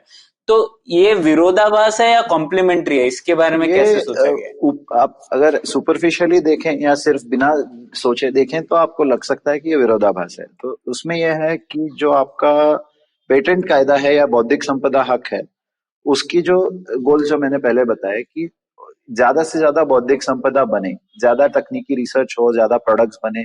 तो ये तो कोई भी सरकार चाहेगी कि जो फूड रिसर्च हो कि खाना सस्ता बन जाए लोगों के लिए, या फिर दवाइयों में रिसर्च हो कि बीमारी ठीक हो सके, या फिर नए नए कंप्यूटर बने जिससे नई नई चीजें आप कर सको। तो ये सारी चीजें करने के लिए आप इनोवेशन को प्रोत्साहन देना चाहते हैं, संशोधन को प्रोत्साहन देना चाहते हैं। तो उसके लिए आपने ये मोनोपोली हक जो आप कह रहे हैं वो पेटेंट या कॉपीराइट या अलग अलग तरीके से आपने लोगों को दे रखा है। तो ये हक को आपको बैलेंस करना पड़ता है कि यह हक आपने दे तो दिया, लेकिन उसके बाद जो फायदा है वो लोगों तक पहुंचा कि नहीं। तो जैसे अभी आपको मैं एक उदाहरण से समझाता हूँ कि दुनिया की जो नई नई जो दवाइयां बनती हैं ज्यादातर वो वेस्टर्न कंट्रीज में बनती हैं, क्योंकि बड़ा कॉस्ट होता है, रिसर्च होता है। तो एक उदाहरण ऐसा है कि एक कैंसर की दवाई है ग्लीवेक बोल के। तो ये ग्लीवेक दवाई जो है ये नोवार्टिस कंपनी का इसमें पेटेंट है। तो वो पेटेंट उनको ऑब्वियसली दिया गया है क्योंकि उन्हें नई नई दवाई बनाई जिससे कैंसर ठीक हो जाए और आदमी ठीक हो जाए उससे, तो जिंदगी बढ़ती है। तो आप उसको बोल सकते हैं ये प्राइसलेस है। तो अमेरिका में या यूरोप में जहां भी ये बिकती है उसकी कॉस्ट बहुत ज्यादा है, लेकिन वहां पर या कि पब्लिक हेल्थ एक्सपेंडिचर हो या इंश्योरेंस कंपनियां हो, वहां से जाके वहां के पेशेंट्स को वो मिल जाती है, वो ठीक भी हो जाते हैं। तो उनको जब भारत में पेटेंट दिया गया, तब उन्होंने यहाँ पर जो उसकी कीमत रखी, वो 3% लगभग भारतीय उसको अफोर्ड कर सकते हैं। जो कि आप इनकम देख लें कि हमारे इनकम तो एवरेज इनकम काफी कम है वेस्टर्न कंट्रीज से। तो ये उन्होंने ऐसी कीमत रखी कि 3% भारतीय सिर्फ उसको अफोर्ड कर पाए। तो अगर ऐसे हो जाए तो आपने मोनोपोली तो दे दिया। वो साइंस तो पहले बन चुकी थी अमेरिका में, आपने यहाँ पे मोनोपोली दे दिया क्योंकि आप चाहते हैं कि नोवार्टिस यहाँ पे वो दवाई बनाए, ये दवाई लोगों को बेचे। लेकिन वो कंपनी ने अपने साइड से उसको ऐसे प्राइस कर दिया कि आपकी ज्यादातर लोगों के पास दवाई पहुंच नहीं रही है। तो ये जो आप टेंशन कह रहे थे उसकी बात है। तो इसके लिए पेटेंट कायदे में 2-3 तरीके के उसमें मतलब इसमें नोवार्टिस के केस में नोवार्टिस का कहना है कि ये जो 3% जो अफोर्डेबल है वो कमर्शियल प्राइस है। उन्होंने एक नॉन प्रॉफिट तरीके से जिसको जरूरत हो उसको डिस्काउंट रेट में भी हम दवाई देंगे ऐसे किया था। तो ये उसमें उनका कहना है कि हम पहुंचा रहे हैं दवाई लोगों के पास, गवर्नमेंट डिसएग्री करेगी। लेकिन अगर नोवार्टिस की बात अगर आप 1 मिनट के लिए बाजू रखें कि उन्होंने पहुंचाई कि नहीं पहुंचाई, आप अगर मान लें कि नहीं पहुंचाई, तो पेटेंट हक में 2 तरीके के प्रोविजंस हैं। एक प्रोविजन ये है कि जो भी कंपनी भारत में पेटेंट लेती है उनको सालाना एक स्टेटमेंट ऑफ वर्किंग फाइल करना पड़ता है गवर्नमेंट के पास। उसमें आपको बोलना पड़ता है कि अगर आपकी दवाई की पेटेंट है तो क्या आप वो भारत में बना रहे हैं, क्या आप वो भारत में बेच रहे हैं, अगर बना रहे हैं और बेच रहे हैं तो कितना बेच रहे हैं, उससे क्या इफेक्ट हो रहा है इंडस्ट्री में, ये आपको स्टेटमेंट देना पड़ता है। तो ये स्टेटमेंट अगर आपने नहीं दिया तो आपका पेटेंट खारिज किया जा सकता है। गवर्नमेंट बोलेगी कि आप पेटेंट तो ले चुके हो, आप बेच नहीं रहे हो, यहाँ पर हमारे लोगों को पेटेंट का फायदा नहीं मिल रहा, तो आपका पेटेंट हम इनवैलिड कर देंगे। ताकि दो, अगर आप बेच के मुनाफा कमाने में या फिर प्रोडक्ट बेचने में आपको इंटरेस्ट ही नहीं है तो दूसरी किसी कंपनी को बेचने को अधिकार दे दो। आपको क्यों फिर उसको में एकाधिकार चाहिए। तो इसको कहते हैं कि स्टेटमेंट ऑफ वर्क अगर फाइल नहीं किया तो वो पेटेंट खारिज हो जाएगा। दूसरा इसमें है कंपलसरी लाइसेंसिंग, कि आप अगर पब्लिक हेल्थ के हिसाब से आप उस दवाई को उपलब्ध नहीं करा रहे हो तो गवर्नमेंट बोल सकती है कि पेटेंट तो आपके नाम पे रहेगा, लेकिन आपको एक ऐसी रॉयल्टी रेट पे बाकी कंपनियों को देना पड़ेगा कि वो दवाई लोगों तक पहुंचे या वो टेक्नोलॉजी लोगों तक पहुंचे। तो ये 2 तरीके से हो सकता है। एक हो सकता है कि अगर वो कंपनी नहीं पहुंचा रही है तो जो दूसरी कंपनियां हैं जो वो बनाना चाहती हैं वो गवर्नमेंट को पिटिशन कर सकती है कि आप हमको इस पेटेंट का लाइसेंस दे दो तो हम दवाई बना के लोगों तक पहुंचाएंगे। वो पिटिशन ठीक माना गया तो जैसे वो नेक्सावार करके एक दवाई है बायर कंपनी की, तो उसकी कंपलसरी लाइसेंस इंडिया में दी गई थी। ये पहली कंपलसरी लाइसेंस थी कि जो दूसरी कंपनी को दी गई कि आप दवाई बना के बेचो क्योंकि बायर कंपनी नहीं बेच रहा है।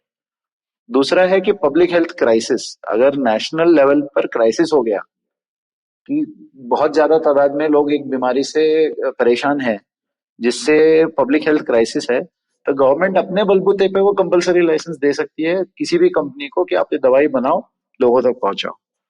तो ये सुविधाएं जो है जो कायदे में लिखी हुई है, ऐसा नहीं है कि वो एकाधिकार अनलिमिटेड है और कोई भी कंपनी अपनी मनमानी कर सकती है, उस पर भी लिमिटेशंस दी गई है। तो इस तरीके से बैलेंस जो है आप कह रहे हैं एकाधिकार या और नहीं चाहिए आपको मोनोपोली, इसका बैलेंस इस तरीके से रखा जाता है। पर दूसरी ओर ये मतलब सरकार बेसिकली कुछ भी जोर जबरदस्ती कर सकती है अगर उनको लगे कि ये जरूरी है दवाई या जो भी है। तो पर दूसरी ओर ये भी है कि सरकार के पास ये भी ऑप्शन है कि खुद पैसा दे दे लोग पेशेंट्स के तरफ से इन दवाइयों को पहुंचाने के लिए, बजाय इसके कि कंपनी के साथ जोर जबरदस्ती करे कि आप इसी कीमत पर दे।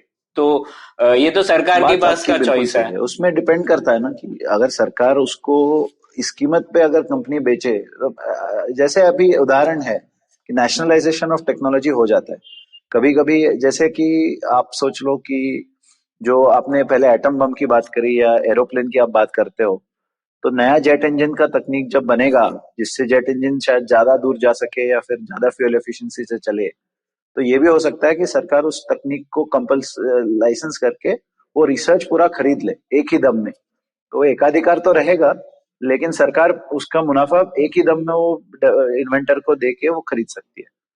तो ये सारी चीजें पॉसिबल है, आप जो कह रहे हो वो भी पॉसिबल है। लेकिन इसमें ये होता है कि आप अगर सोचो कि सरकार ने उसका मतलब सरकार वो हेल्थ इंश्योरेंस की तरफ से आपको पैसा दे दे कंपनी को, तो उसमें तो ज्यादा कंट्रोवर्सी हो सकता है कि आप फॉरेन कंपनी है, बायर है या नोवार्टिस है या जो भी है, वो 2 लाख के महीने की दवाई 2 लाख की बेच रही है और सरकार, इंडियन सरकार खरीद रही है पेशेंट्स के लिए। इससे तो सरकार को ज्यादा नुकसान पहुंच सकता है कि आप फॉरेन कंपनियों को बेच रहे हो, आप उनसे लाइसेंस नहीं ले रहे हो, बल्कि इंडियन कंपनी को आपने लाइसेंस दे दिया और सस्ते में बेच दिया, तो सरकार के ऑप्टिक्स भी ज्यादा अच्छे हो जाते हैं। हाँ, पर अगर सरकार ऐसे हमेशा जबरदस्ती करने लगे तो कोई भी कंपनी भारत में उत्पादन ही क्यों करेगी फिर? हाँ, ये बात तो सही है। उसमें हमको थोड़ा एडवांटेज है बाकी कंट्रीज से कि हमारा मार्केट काफी बड़ा है, दवाइयों का हो या कंप्यूटर्स का हो। हमारे यहाँ लोग ज्यादा तादाद में हैं, तो हर कंपनी जो दुनिया के यहाँ पे प्रोडक्ट बेचना चाहती है। ये बात उन कंट्रीज में नहीं। जैसे साउथ अफ्रीका में ये चीज हुआ था कि साउथ अफ्रीका में पॉपुलेशन तो बहुत कम है, लेकिन इतनी कम पॉपुलेशन में उनके यहाँ कई बीमारियां ज्यादा तादाद में है, जैसे एड्स है। तो कई कंपनियों ने ऐसे डिसाइड किया था कि हम साउथ अफ्रीका में बेचेंगे नहीं, क्योंकि वहां की गवर्नमेंट हमसे वो लाइसेंस ले लेगी। तो वो साउथ अफ्रीका को बड़ी प्रॉब्लम होगी, तब इंडिया से उन्होंने वो दवाइयां इंपोर्ट करी थी।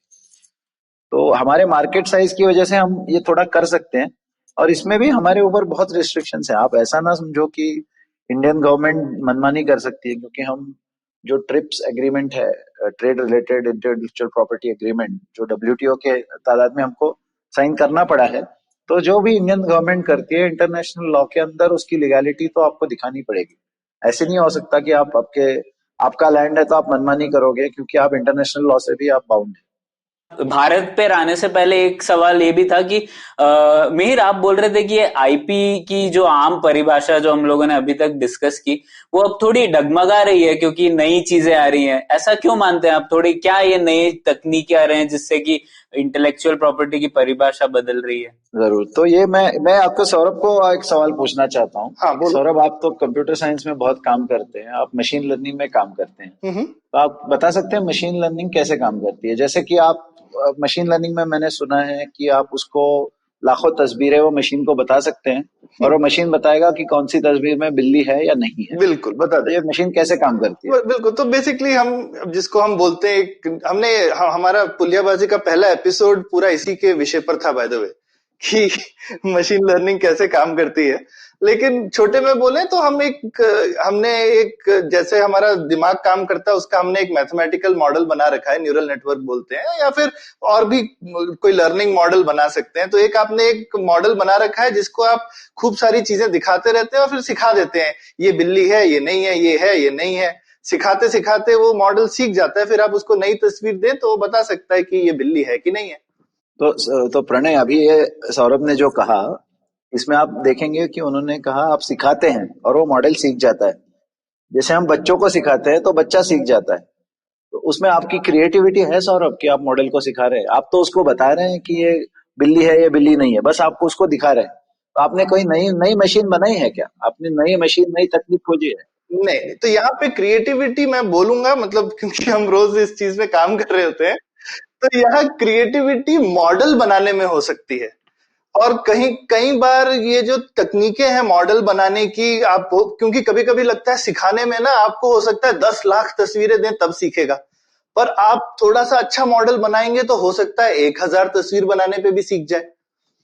तो ये तो फिर आपकी एक इंटेलेक्चुअल कंट्रीब्यूशन हो गया ना, कि आपने उसको जल्दी सिखा दिया। लेकिन इसमें मैं इन जनरल लेकिन एक चीज बोलूंगा कि थोड़ा मशीन लर्निंग का जो कम्युनिटी है इन जनरल, वो ये सब पेटेंटिंग में विश्वास कम करता है। सब लोग जो है अपना चीज रिसर्च की तरह पब्लिश करते हैं, और उस वजह से यहाँ पर इनफैक्ट जैसा हमने पहले डिस्कस किया कि अगर मैं ये सीक्रेट करूं, पेटेंट करूं तो इनोवेशन बढ़ेगा, यहाँ पे मैं इस कम्युनिटी में देखता हूं कि उल्टा है। क्योंकि कोई भी पेटेंट नहीं कर रहा है तो इनोवेशन ज्यादा फास्ट हो रहा है। सब लोग पब्लिश करते हैं, सब लोग फटाफट कंट्रीब्यूट करते हैं, और लोग एक दूसरे के आइडियाज को जल्दी जल्दी से कॉपी करके और उसमें छोटे छोटे इंप्रूवमेंट्स कर रहे हैं। तो देखेंगे कि ये जो मॉडल में इंप्रूवमेंट्स हैं उसमें हजारों इंप्रूवमेंट हुए हैं पिछले कुछ ही सालों में, और वो हजारों लोगों ने किए हैं। तो वो इतना जल्दी ये जो प्रोसेस हुआ है ये इसीलिए हुआ है क्योंकि यहाँ पे पेटेंटिंग का पेपर वर्क और ब्यूरोक्रेसी नहीं है। तो इसमें यार सौरभ, आप बिल्कुल सही बात कर रहे हैं। तो इसमें मैं 2 चीजें कहूंगा कि आपने पहले जो कहा कि अगर आपको बच्चे को सिखाना है तो एक ही दिमाग वाला बच्चा, अगर आप दो बच्चे जिनका दिमाग एक जैसा है, ठीक, आप एक को 1 लाख तस्वीरें दिखाओ, दूसरे को 1000 तस्वीरें दिखाओ, तो जो दूसरा बच्चा है वो बहुत जल्दी सीख जाएगा, ठीक है। क्योंकि आपने सिखाने का तरीका बदला है या फिर आपने कुछ और चीज बदली है। तो आपका अगर सिखाने का तरीका नया है तो आप पेटेंट ले सकते हो, बिल्कुल। या फिर आप बच्चे की छोड़ दो, आपकी न्यूरल नेटवर्क जो है जिसको सिखाना है आपको, उसकी डिजाइन आपने बदल दी कि वो जल्दी सीख सके, हाँ, तो आपने नई तकनीक बनाई है। बिल्कुल। तो मशीन लर्निंग में अब सवाल यही पैदा हो रहा है कि जितनी भी पेटेंटें फाइल हो रही है उसमें लोग दोनों तरीके से डाल रहे हैं, कि लोग कह रहे हैं कि मैंने मशीन लर्निंग बिल्ली जो पहले थी वो सिर्फ बिल्ली पहचान पा रही थी, अब मैंने उसको चूहा पहचानने को भी सिखा दिया, तो आप उसको पेटेंट दे दो। तो उसमें नई तकनीक तो बनाई नहीं आपने, बस आपको बिल्ली के साथ साथ चूहे की तस्वीरें भी दिखा दी। तो ये इसमें सवाल ये पैदा हो रहे हैं कि मशीन लर्निंग में आपने इन्वेंशन जो किया, जो आप स्ट्रक्चर बोल रहे हैं वो तो आपने स्ट्रक्चर बना दिया, लेकिन आप वो मशीन को सिखा जो रहे हैं उसमें आपकी क्रिएटिविटी कोई नहीं है।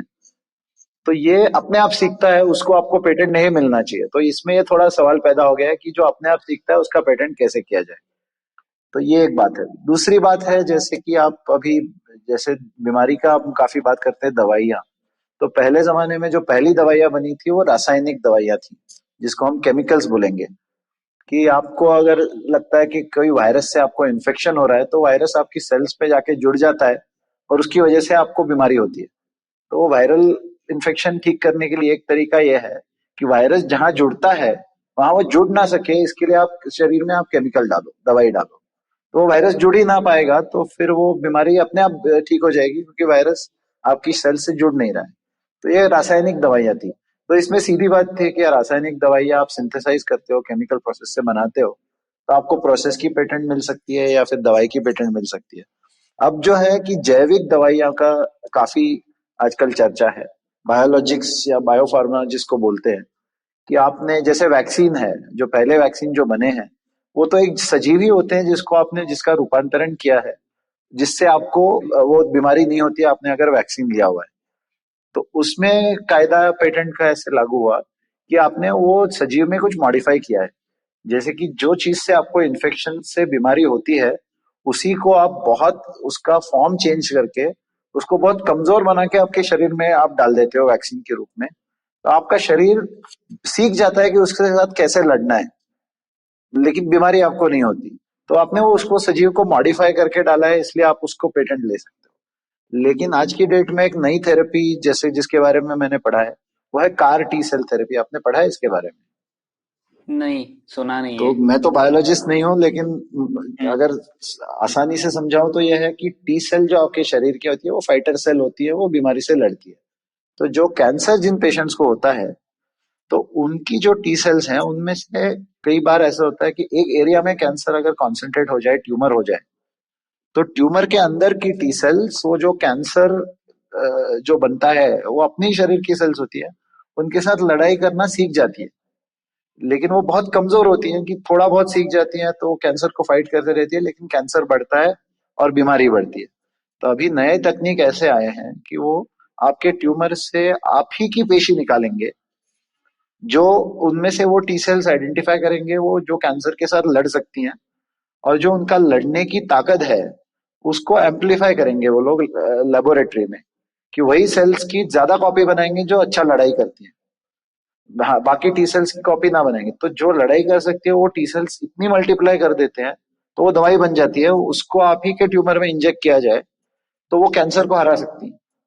तो इसमें तीन चीजें हैं कि पहले तो जो दवाई का जो इफेक्ट है जिससे बीमारी ठीक हो रही है वो तो आपके शरीर में डेवलप हो चुका है, आप उसको निकाल रहे हो, आप उसमें लेबोरेटरी टेक्निक से उसको बढ़ा रहे हो और फिर आपके शरीर में डाल के ठीक कर रहे हो। तो इसमें बौद्धिक संपदा या प्रॉपर्टी किसकी हुई? क्योंकि जो फाइटर सेल्स हैं जो आपके शरीर में खुद बनाई है, तो ये मेडिसिन का आप प्रॉपर्टी कैसे कराओगे? तो ये इसमें पहला चीज ये है कि ये सवाल इसलिए पैदा हो रहा है कि अब तो ठीक है कि एक जो पेशेंट से निकाली है उसी को थेरेपी दिया जा रहा है, वो पर्सनलाइज थेरेपी है। लेकिन इसको अगर आप जनरलाइज कर पाओ कि एक इंसान से निकालकर आपने उससे दवाई बनाई और हजारों लोगों को दे दी, तो जो पहला इंसान था उसकी बौद्धिक संपदा बनी या नहीं बनी? ये तो तो ये बहुत बड़ा बढ़िया है। बड़ा पेचीदा सवाल है कि किस तरीके से इसको डील किया जाए। तो ऐसी तकनीकी इंप्रूवमेंट जो आ रही है इसमें आप उसको वो जो मैंने पहले कहा उत्पाद या प्रक्रिया या कंपोजिशन ऑफ मैटर, उसमें आप फिट नहीं कर सकते कई बार। जैसे मशीन लर्निंग को भी आप फिट नहीं कर सकते क्योंकि वो कोड तो सौरभ ने नहीं लिखा है।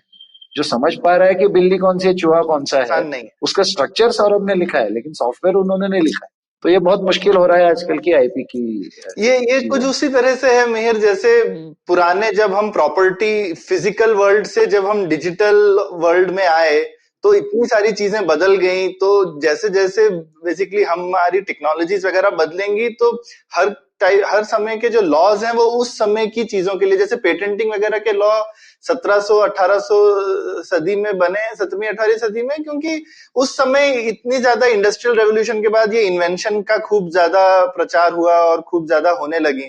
पहले कम होती थी तो इतनी जरूरत ही नहीं थी, पहले सिर्फ आपने जो चीज बनाई वो आपकी, आपने बेची दूसरे की, हो गई, खत्म हुई बात। तो अब नई चीज आ रही है तो शायद हम कुछ नए लॉज वगैरह बनाएंगे।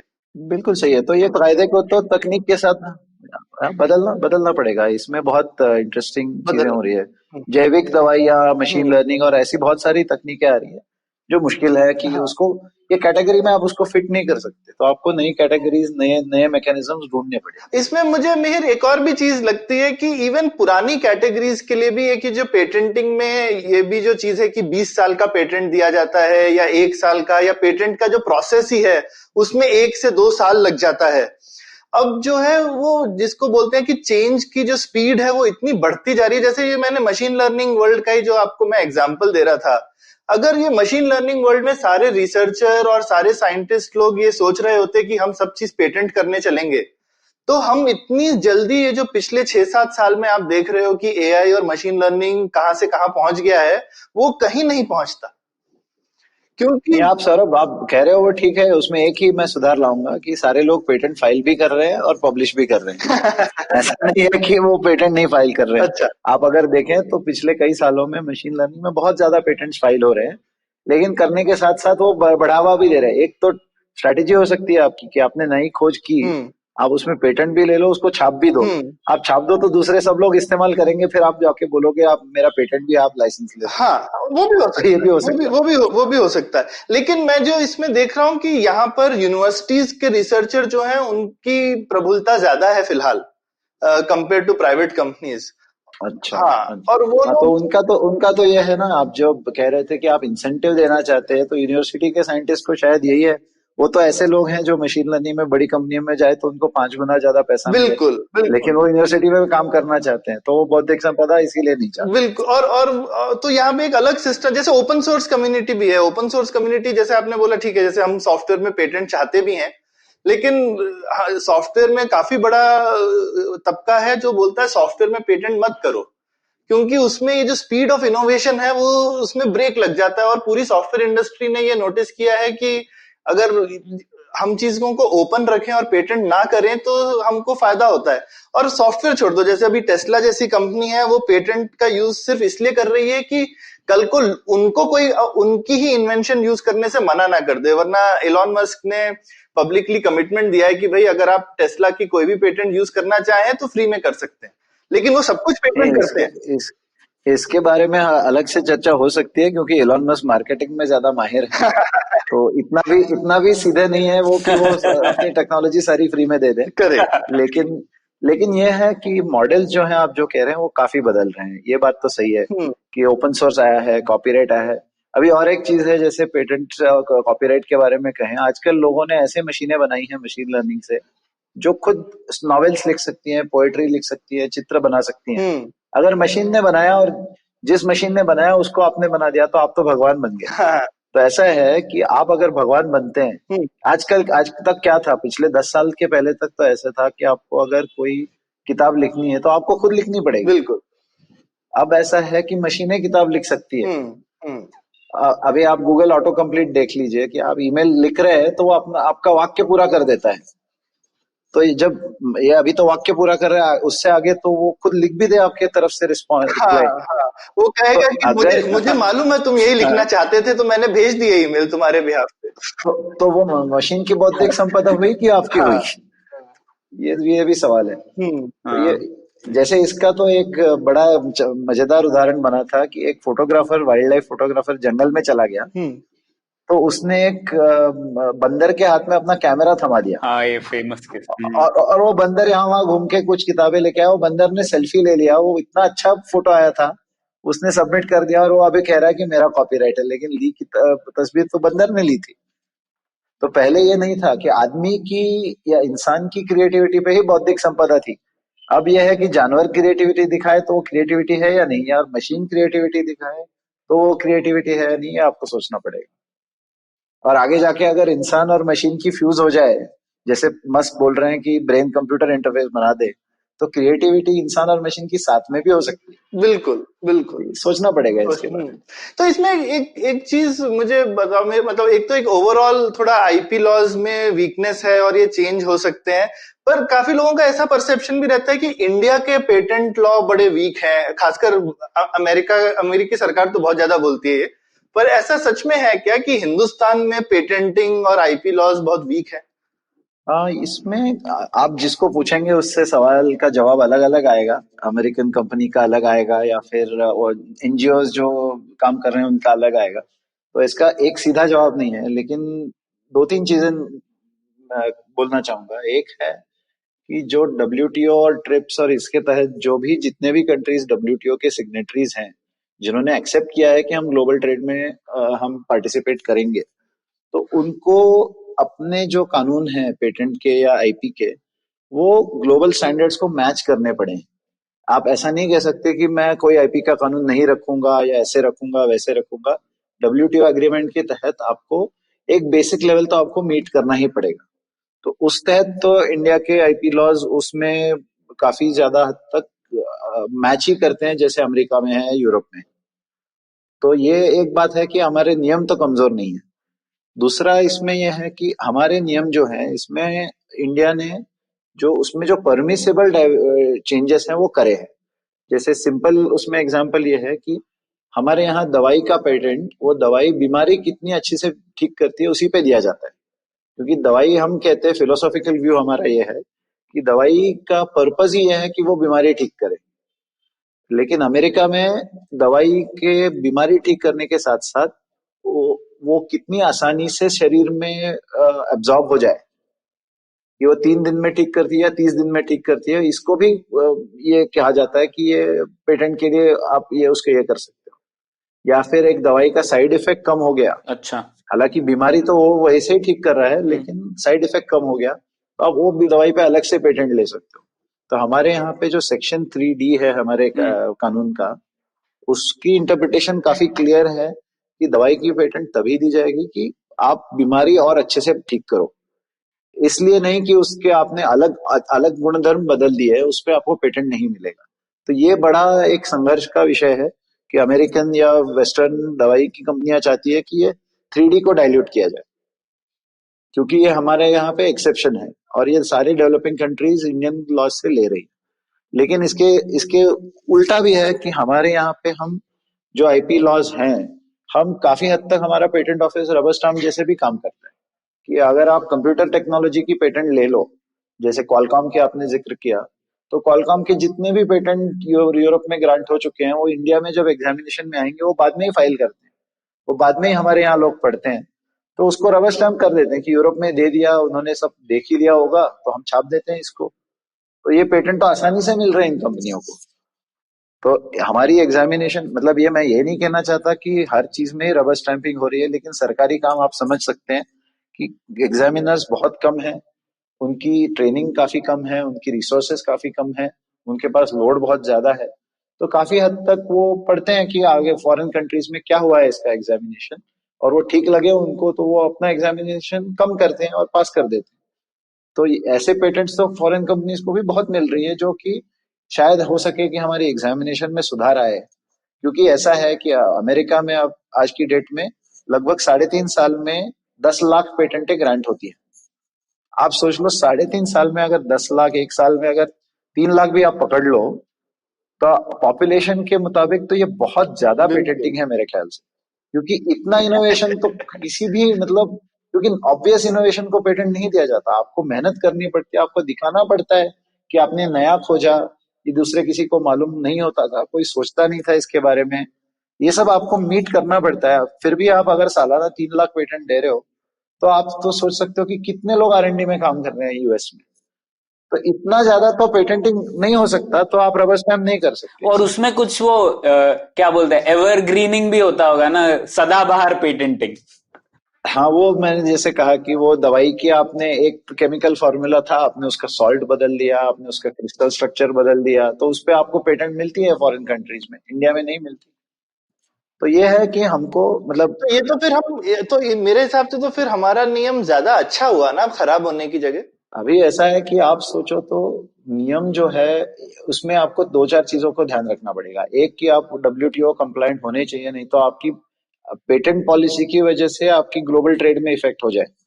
तो सरकार को एक है कि आपको व्यापार तो करना है सारे देशों के साथ, और वो जितना आसानी से हो सके उतना अच्छा है, तो इसलिए डब्ल्यूटीओ कंप्लायंट आपको बनाना पड़ेगा।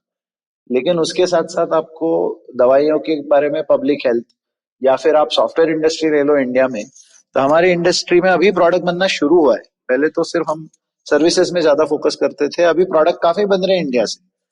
तो उसमें आप अगर स्ट्रांग पेटेंट दे दो और उनको इनकरेज करो कि आप फॉरेन में बेचो, तो वो इंडियन कंपनीज को फायदा ही है कि स्ट्रांग पेटेंट हो जाए। ड्रग्स में हम बोल रहे हैं कि वीकर कर दो, पेटेंट कम कर दो, तो उसके उल्टा हो सकता है कि सॉफ्टवेयर या टेक्नोलॉजी में हमको ज्यादा करना चाहिए। या फिर बजाज ने जो इंजन में, टू व्हीलर इंजन में सुधार लाए हैं, वो उनको पेटेंट मिलना चाहिए, अच्छे लाए हैं तो, कि वो दुनिया के सबसे बड़े मैन्युफैक्चरर हैं टू व्हीलर्स के। तो वहां पर इंडिया का नेशनल इंटरेस्ट यही है कि हमारी कंपनियों को बढ़ावा दिया जाए, कि हमारी कंपनियां जहां स्ट्रांग हैं, जहां पर दुनिया में बेच सकती। नहीं नहीं, बजाज को तो मिहिर हम बोलेंगे कि तुम इंजन बनाना बंद कर दो, तुमने इन्वेंशन किया तो क्या करेंगे, हम सिर्फ मोटर लगाएंगे। तो हमारा तो ये सारा चीज है। तो मेरे ख्याल से बैलेंस तो हमारे यहाँ काफी अच्छा लगा हुआ है।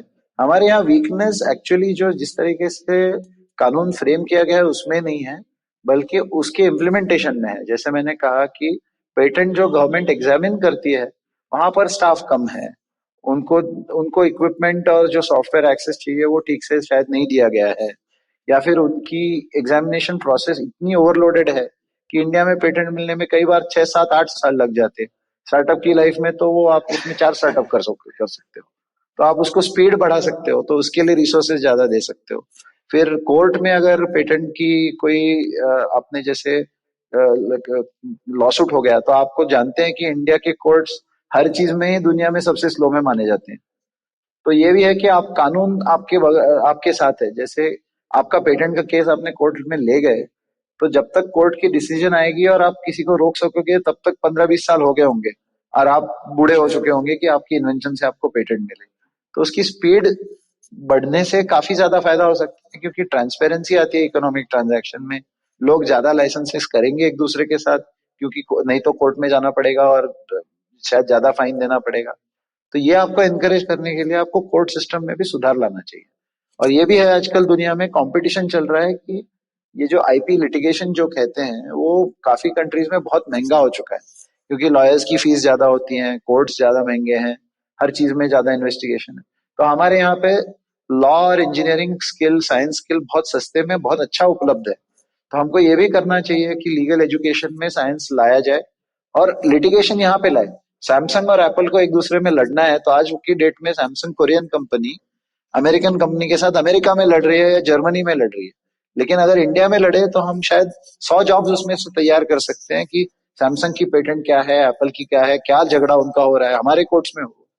तो हमारा स्किल भी बढ़ेगा और इस्तेमाल भी होगा, और उनको हम बोल सकते हैं कि लिटिगेशन के लिए हम सस्ता डेस्टिनेशन है, आप यहाँ आ जाओ। ये बिल्कुल जैसे टैक्स में आर्बिट्राज होता है, और कुछ देश बोलते हैं कि आप यहाँ पर कंपनी बैठा दो क्योंकि टैक्स रेट कम है, वैसे ही यहाँ पर भी एक अपॉर्चुनिटी है भारत। हाँ, और ये जर्मनी ने कर दिया है। जर्मनी में आप अगर पेटेंट लिटिगेशन डाल दो, तो आपको 1 साल के अंदर आपको डिसीजन आ जाता है कि आपका पेटेंट वैलिड है या नहीं, और दूसरे को आपको उसका फीस देना पड़ेगा, रॉयल्टी या नहीं। तो इंडिया में तो हम अभी 8 साल बाद, 7 साल बाद अगर पेटेंट देंगे और लॉसूट अगर हम 10 साल चलाएंगे, तो वहां पे यहाँ पे तो ज्यादातर लोग लिटिगेशन नहीं करेंगे। और तो ये तो हमको चाहिए कि लोग लाइसेंस करें, लिटिगेशन करें, कानून में आपको पारदर्शिकता हो जिससे बिजनेस ज्यादा जल्दी हो सके। तो ये चीजें हम कर सकते हैं। ये नहीं है कि उसमें कानून को बदलाव लाए। बिल्कुल। और मेहर, पहले वाले चीज के लिए जहां पे आपने बोला कि बहुत कम लोग हैं ये नियम लागू करने के लिए, उसके लिए मेरे पास एक सॉल्यूशन है, आप बताइए वो चलेगा या नहीं। जैसे अब सरकार में तो इतने सारे लोग एक साथ पैदा नहीं हो सकते जो ये सब करे, तो इसमें एक फ्रेंचाइजी मॉडल हो सकता है क्या, कि जिससे कि सरकार ये पेटेंट एनालिसिस करने की जो सेवा है ये कई प्राइवेट एजेंसी से भी ले सकती है और उनका सर्टिफिकेशन सरकार कर सकती है, तो उससे काफी लोग जल्दी जल्दी पेटेंट एनालिसिस कर सकते हैं, ऐसा हो सकता है क्या? ये आपने सवाल बड़ा दिलचस्प पूछा है। इसमें दो चार चीजें हैं। एक तो बात है कि जरूर हो सकता है। मेरे जानकारी में दुनिया में कहीं भी ऐसा नहीं है कि पेटेंट ऑफिस को या इनकी एग्जामिनेशन को प्राइवेटाइज कर दिया हो। तो शायद इंडिया इसमें लीड भी कर सकता है। हम्म। लेकिन उसमें दो चीजें हैं और उसमें एडवांटेज ये भी हम्म। है कि भारत में आज की घड़ी में बहुत सारे ऐसे लोग हैं जो पेटेंट एग्जामिनेशन अच्छे से जानते हैं, क्योंकि हमारी जो साइंटिफिक एक्सपर्टीज है वो दुनिया की सारी कंपनियां पेटेंट लिखने के लिए, पेटेंट में काम करने के लिए मेरे जैसे लोगों को एम्प्लॉय करती है। तो स्किल सेट हमारे पास जरूर है, तो हम कर सकते हैं इसमें। दूसरा बात यह है, लेकिन आपको सोचना पड़ेगा कि जब भी गवर्नमेंट का काम प्राइवेटाइज होता है तो लोग बात करते हैं कि इसमें करप्शन हो सकता है। हाँ हाँ हाँ। तो उसमें यह है, आपको संभालना पड़ेगा कि आपने प्राइवेट एजेंसी को दे दिया और उन्होंने पेटेंट दे दिया किसी कंपनी को जो कि नहीं देना चाहिए था, तो उसमें बड़ा बवाल हो सकता है कि नहीं देना चाहिए था लेकिन प्राइवेटाइज कर दिया, उन्होंने करप्शन से दे दिया। हालांकि अगर सरकार करप्शन करे तो सबको लगता है कि वो तो है ही, वो तो चीज वैसे ही चलती है। हाँ तो ये इसमें सोचना पड़ेगा कि आप जिनको जैसे कि अमेरिका में कई स्टेट्स में ड्राइविंग लाइसेंस की परीक्षा प्राइवेट बॉडी लेती है। हम्म। प्राइवेट बॉडी लेती है और सर्टिफिकेट देती है कि आप पास हो गए, फिर आप सरकार में जाके सर्टिफिकेट दिखा के लाइसेंस ले सकते हो। वैसे ही हम कर सकते हैं कि एक ही पेटेंट की एग्जामिनेशन शायद आप 4 कंपनी को दे दो, हाँ चारों एग्जामिनेशन करेंगे, उनकी रिपोर्ट जो आएगी वो रिपोर्ट तो अच्छी होगी क्योंकि उनमें कंपटीशन है, और उनको आप रेटिंग दे सकते हो कि किसकी रिपोर्ट ज्यादा अच्छी है, वो कंपनी को ज्यादा कॉन्ट्रैक्ट दिया जाएगा या जो भी है। बिल्कुल। और फाइनल डिसीजन फिर भी सरकार ले सकती है कि 4 रिपोर्ट देख के। तो कंपटीशन आप उसमें इंट्रोड्यूस कर रहे हो एग्जामिनेशन प्रोसेस में। इसमें मैं तो बोलता हूँ कि प्राइवेटाइज करने का एक तरीका ऐसा भी हो सकता है कि सरकार कंपनियों को दे ही ना, सिर्फ पेटेंट एग्जामिनर उबर जैसा बना दिया जाए, और करप्शन रिड्यूस करना है तो सबसे अच्छा है किसी को बताओ ही नहीं। जैसे एग्जाम पेपर के लिए हम टीचर्स को पेपर नहीं भेजते हैं, तो वो सारे टीचर जरूरी थोड़ी है कि सरकारी टीचर होने चाहिए, हम किसी को भी देते हैं और पर पेपर उनको जांचने के पैसे मिल जाते हैं, और कई बार आप जो स्टूडेंट होता है उसका नाम पता छुपा देते हो, तो करप्शन का काफी कम है। आप कौन उसका एक्चुअल कंपनी है या कौन इन्वेंटर है, उन सबका नाम वाम छुपा देना चाहिए, और सिर्फ पेटेंट जो है वो अनोनिमसली किसी एग्जामिनर को दे देना चाहिए और बोलना चाहिए पर पेटेंट इतने पैसे मिलेंगे, तो एक उबर जैसा सिस्टम बना। नहीं, आइडिया तो आपका अच्छा है लेकिन ये पेटेंट में काम नहीं करेगा, क्योंकि अच्छा। पेटेंट तो दुनिया भर में फाइल हो चुका है और दुनिया में उसको छाप दिया जाता है। तो आप उसको गूगल में डालोगे तो आपको पता चलेगा अमेरिका में इसका क्या हुआ है। तो ये आइडिया, इसमें एनोनिमिटी आप ला नहीं सकते क्योंकि ट्रांसपेरेंसी बहुत इंपॉर्टेंट है दुनिया भर। तो कोरिया में वो छाप देते हैं। अच्छा, नहीं लेकिन नए पेटेंट के लिए मेहर, जब नया पेटेंट कोई कर रहा है तो भी उसको छाप दिया जाता है। 18 महीने के बाद आपने जो अर्जी डाली है उसको छाप दिया जाता है। नहीं, वो तो, लेकिन तब तक तो एग्जामिनेशन हो गया ना, मैं तो ये कह रहा हूँ 18 महीने में तो दुनिया में नहीं होता कहीं। अच्छा, कम से कम 3 साल लग जाते हैं। ओके। और काफी हद तक ये भी है कि आपने एक कंट्री में फाइल किया तो आपको 3 साल तक की अवधि है जिसमें आप अलग कंट्रीज में फाइल कर सकते हैं। ठीक। तो ये भी हो सकता है कि इंडिया में एग्जामिनेशन के लिए वो 4 साल बाद आए, तब तक तो वो अलग जगह पे ग्रांट हो चुका होगा। ओके। तो आइडिया तो अच्छा है लेकिन उसमें सोचना पड़ेगा। शायद ये हो सकता है कि इंडियन जो ओरिजिनल फाइलिंग इंडियन है उसको इस तरीके से चलाया जाए। लेकिन ये बात आप दोनों की सही है कि इसमें नई सोच और एक्सपेरिमेंटेशन जरूर हो सकती है। अलग अलग तरीके से पेटेंट एग्जामिनेशन चलाया जा सकता है। ठीक, ये तो बहुत बढ़िया, ये बहुत बढ़िया आज का डिस्कशन था मेहर, बहुत मजा आया, बहुत कुछ सीखने को मिला। मेरे को लगता है कि ये शायद एपिसोड है जो कि काफी लोग 2 बार सुनेंगे, क्योंकि इसमें इतना ज्यादा कंटेंट और इसमें इतनी ज्यादा नई इंफॉर्मेशन थी कि एक बार में तो शायद निकल जाएगी। तो ये बहुत बहुत धन्यवाद आपका, आपने हमारे साथ बहुत समय स्पेंड किया आज। थैंक यू मेहर, और बहुत मजा आया। बहुत बहुत शुक्रिया कि आपने मुझे बुलाया, और आशा करता हूँ कि सुनने वालों को मजा आएगा। और मुझे तो बहुत मजा आया बात करने में कि नई आइडियाज, और आपसे भी सीखने को मिला कि कैसे पब्लिक पॉलिसी के बारे में सोचा जाए। तो आशा करता हूँ सबको अच्छा लगे, और अगर कोई सवाल या कोई बात करना चाहे और तो मैं जरूर एक्सेसिबल हूँ, बिल्कुल जरूर बात करूंगा किसी लिसनर्स के साथ भी। बहुत बहुत शुक्रिया। बहुत बहुत शुक्रिया मिहिर। और अंत में हमारे लिसनर्स के लिए एक छोटा सा मैसेज, अगर आप पेटेंट प्रक्रिया और नीति के बारे में और जानना चाहते हैं तो जरूर हमें ईमेल भेजें, हम आपको मिहिर से मिला देंगे। लेकिन अगर आप कोई पेटेंट फाइल करना चाहते हैं तो कृपया अपने आविष्कार की जानकारी ईमेल में ना भेजें और इस पुलियाबाजी को कोई कानूनी सलाह के रूप में मत लीजिए। बाकी तो बस भेजते रहिए, आप ईमेल भेजते हैं, ट्विटर पर मैसेज करते हैं तो बहुत अच्छा लगता है और हमें प्रोत्साहन मिलता है। शुक्रिया। तो उम्मीद है आपको मजा आया। पुलियाबाजी में शामिल होने के लिए हमसे मिले puliyabazi@gmail.com या फिर @puliyabazi ट्विटर पर। फिर मिलेंगे अगली Puliyabaazi. This is the amazing story of something awesome. Once Chuck decided to start a podcast, and so he did. The end. Okay, that was a crappy story. But I've got some really cool stories over at my new show, The Origin of Things. On this podcast, I look at the stories of how brands came into being and sometimes evolved out of quite unexpected circumstances. And to make it really fun, I reveal the name of the brand and sometimes a category only at the very end. The show is 5 to 7 minutes per episode and perfect for trivia junkies and brand nerds, especially those with short attention spans. New episodes out every Wednesday on IVM Podcast app or website or any podcast app or site that you happen to prefer. End of story. They lived happily ever after. Hey Krupa, check out my beatboxing. Boots and cats and boots and cats man, and please boots stop. and cats. Alright, check out my singing. No, I'm serious, stop. But why? Because you're genuinely bad and because you've got actual talent to showcase. Presenting the ATKT Talent Time podcast where I, Krupa, An IP man, chat with some immensely talented college students about the fun part of college, like freshers' life, the music and poetry scene, side hustles for college students. and the not so fun like weird dress codes, hostel deadlines, and ragging. New episodes every Tuesday on the IVM Podcast app, the IVM Podcast website, and wherever else you get your podcasts from. Hey Krupa, check out my poetry. Roses are red, No. violets are No, blue. no. You are special. Please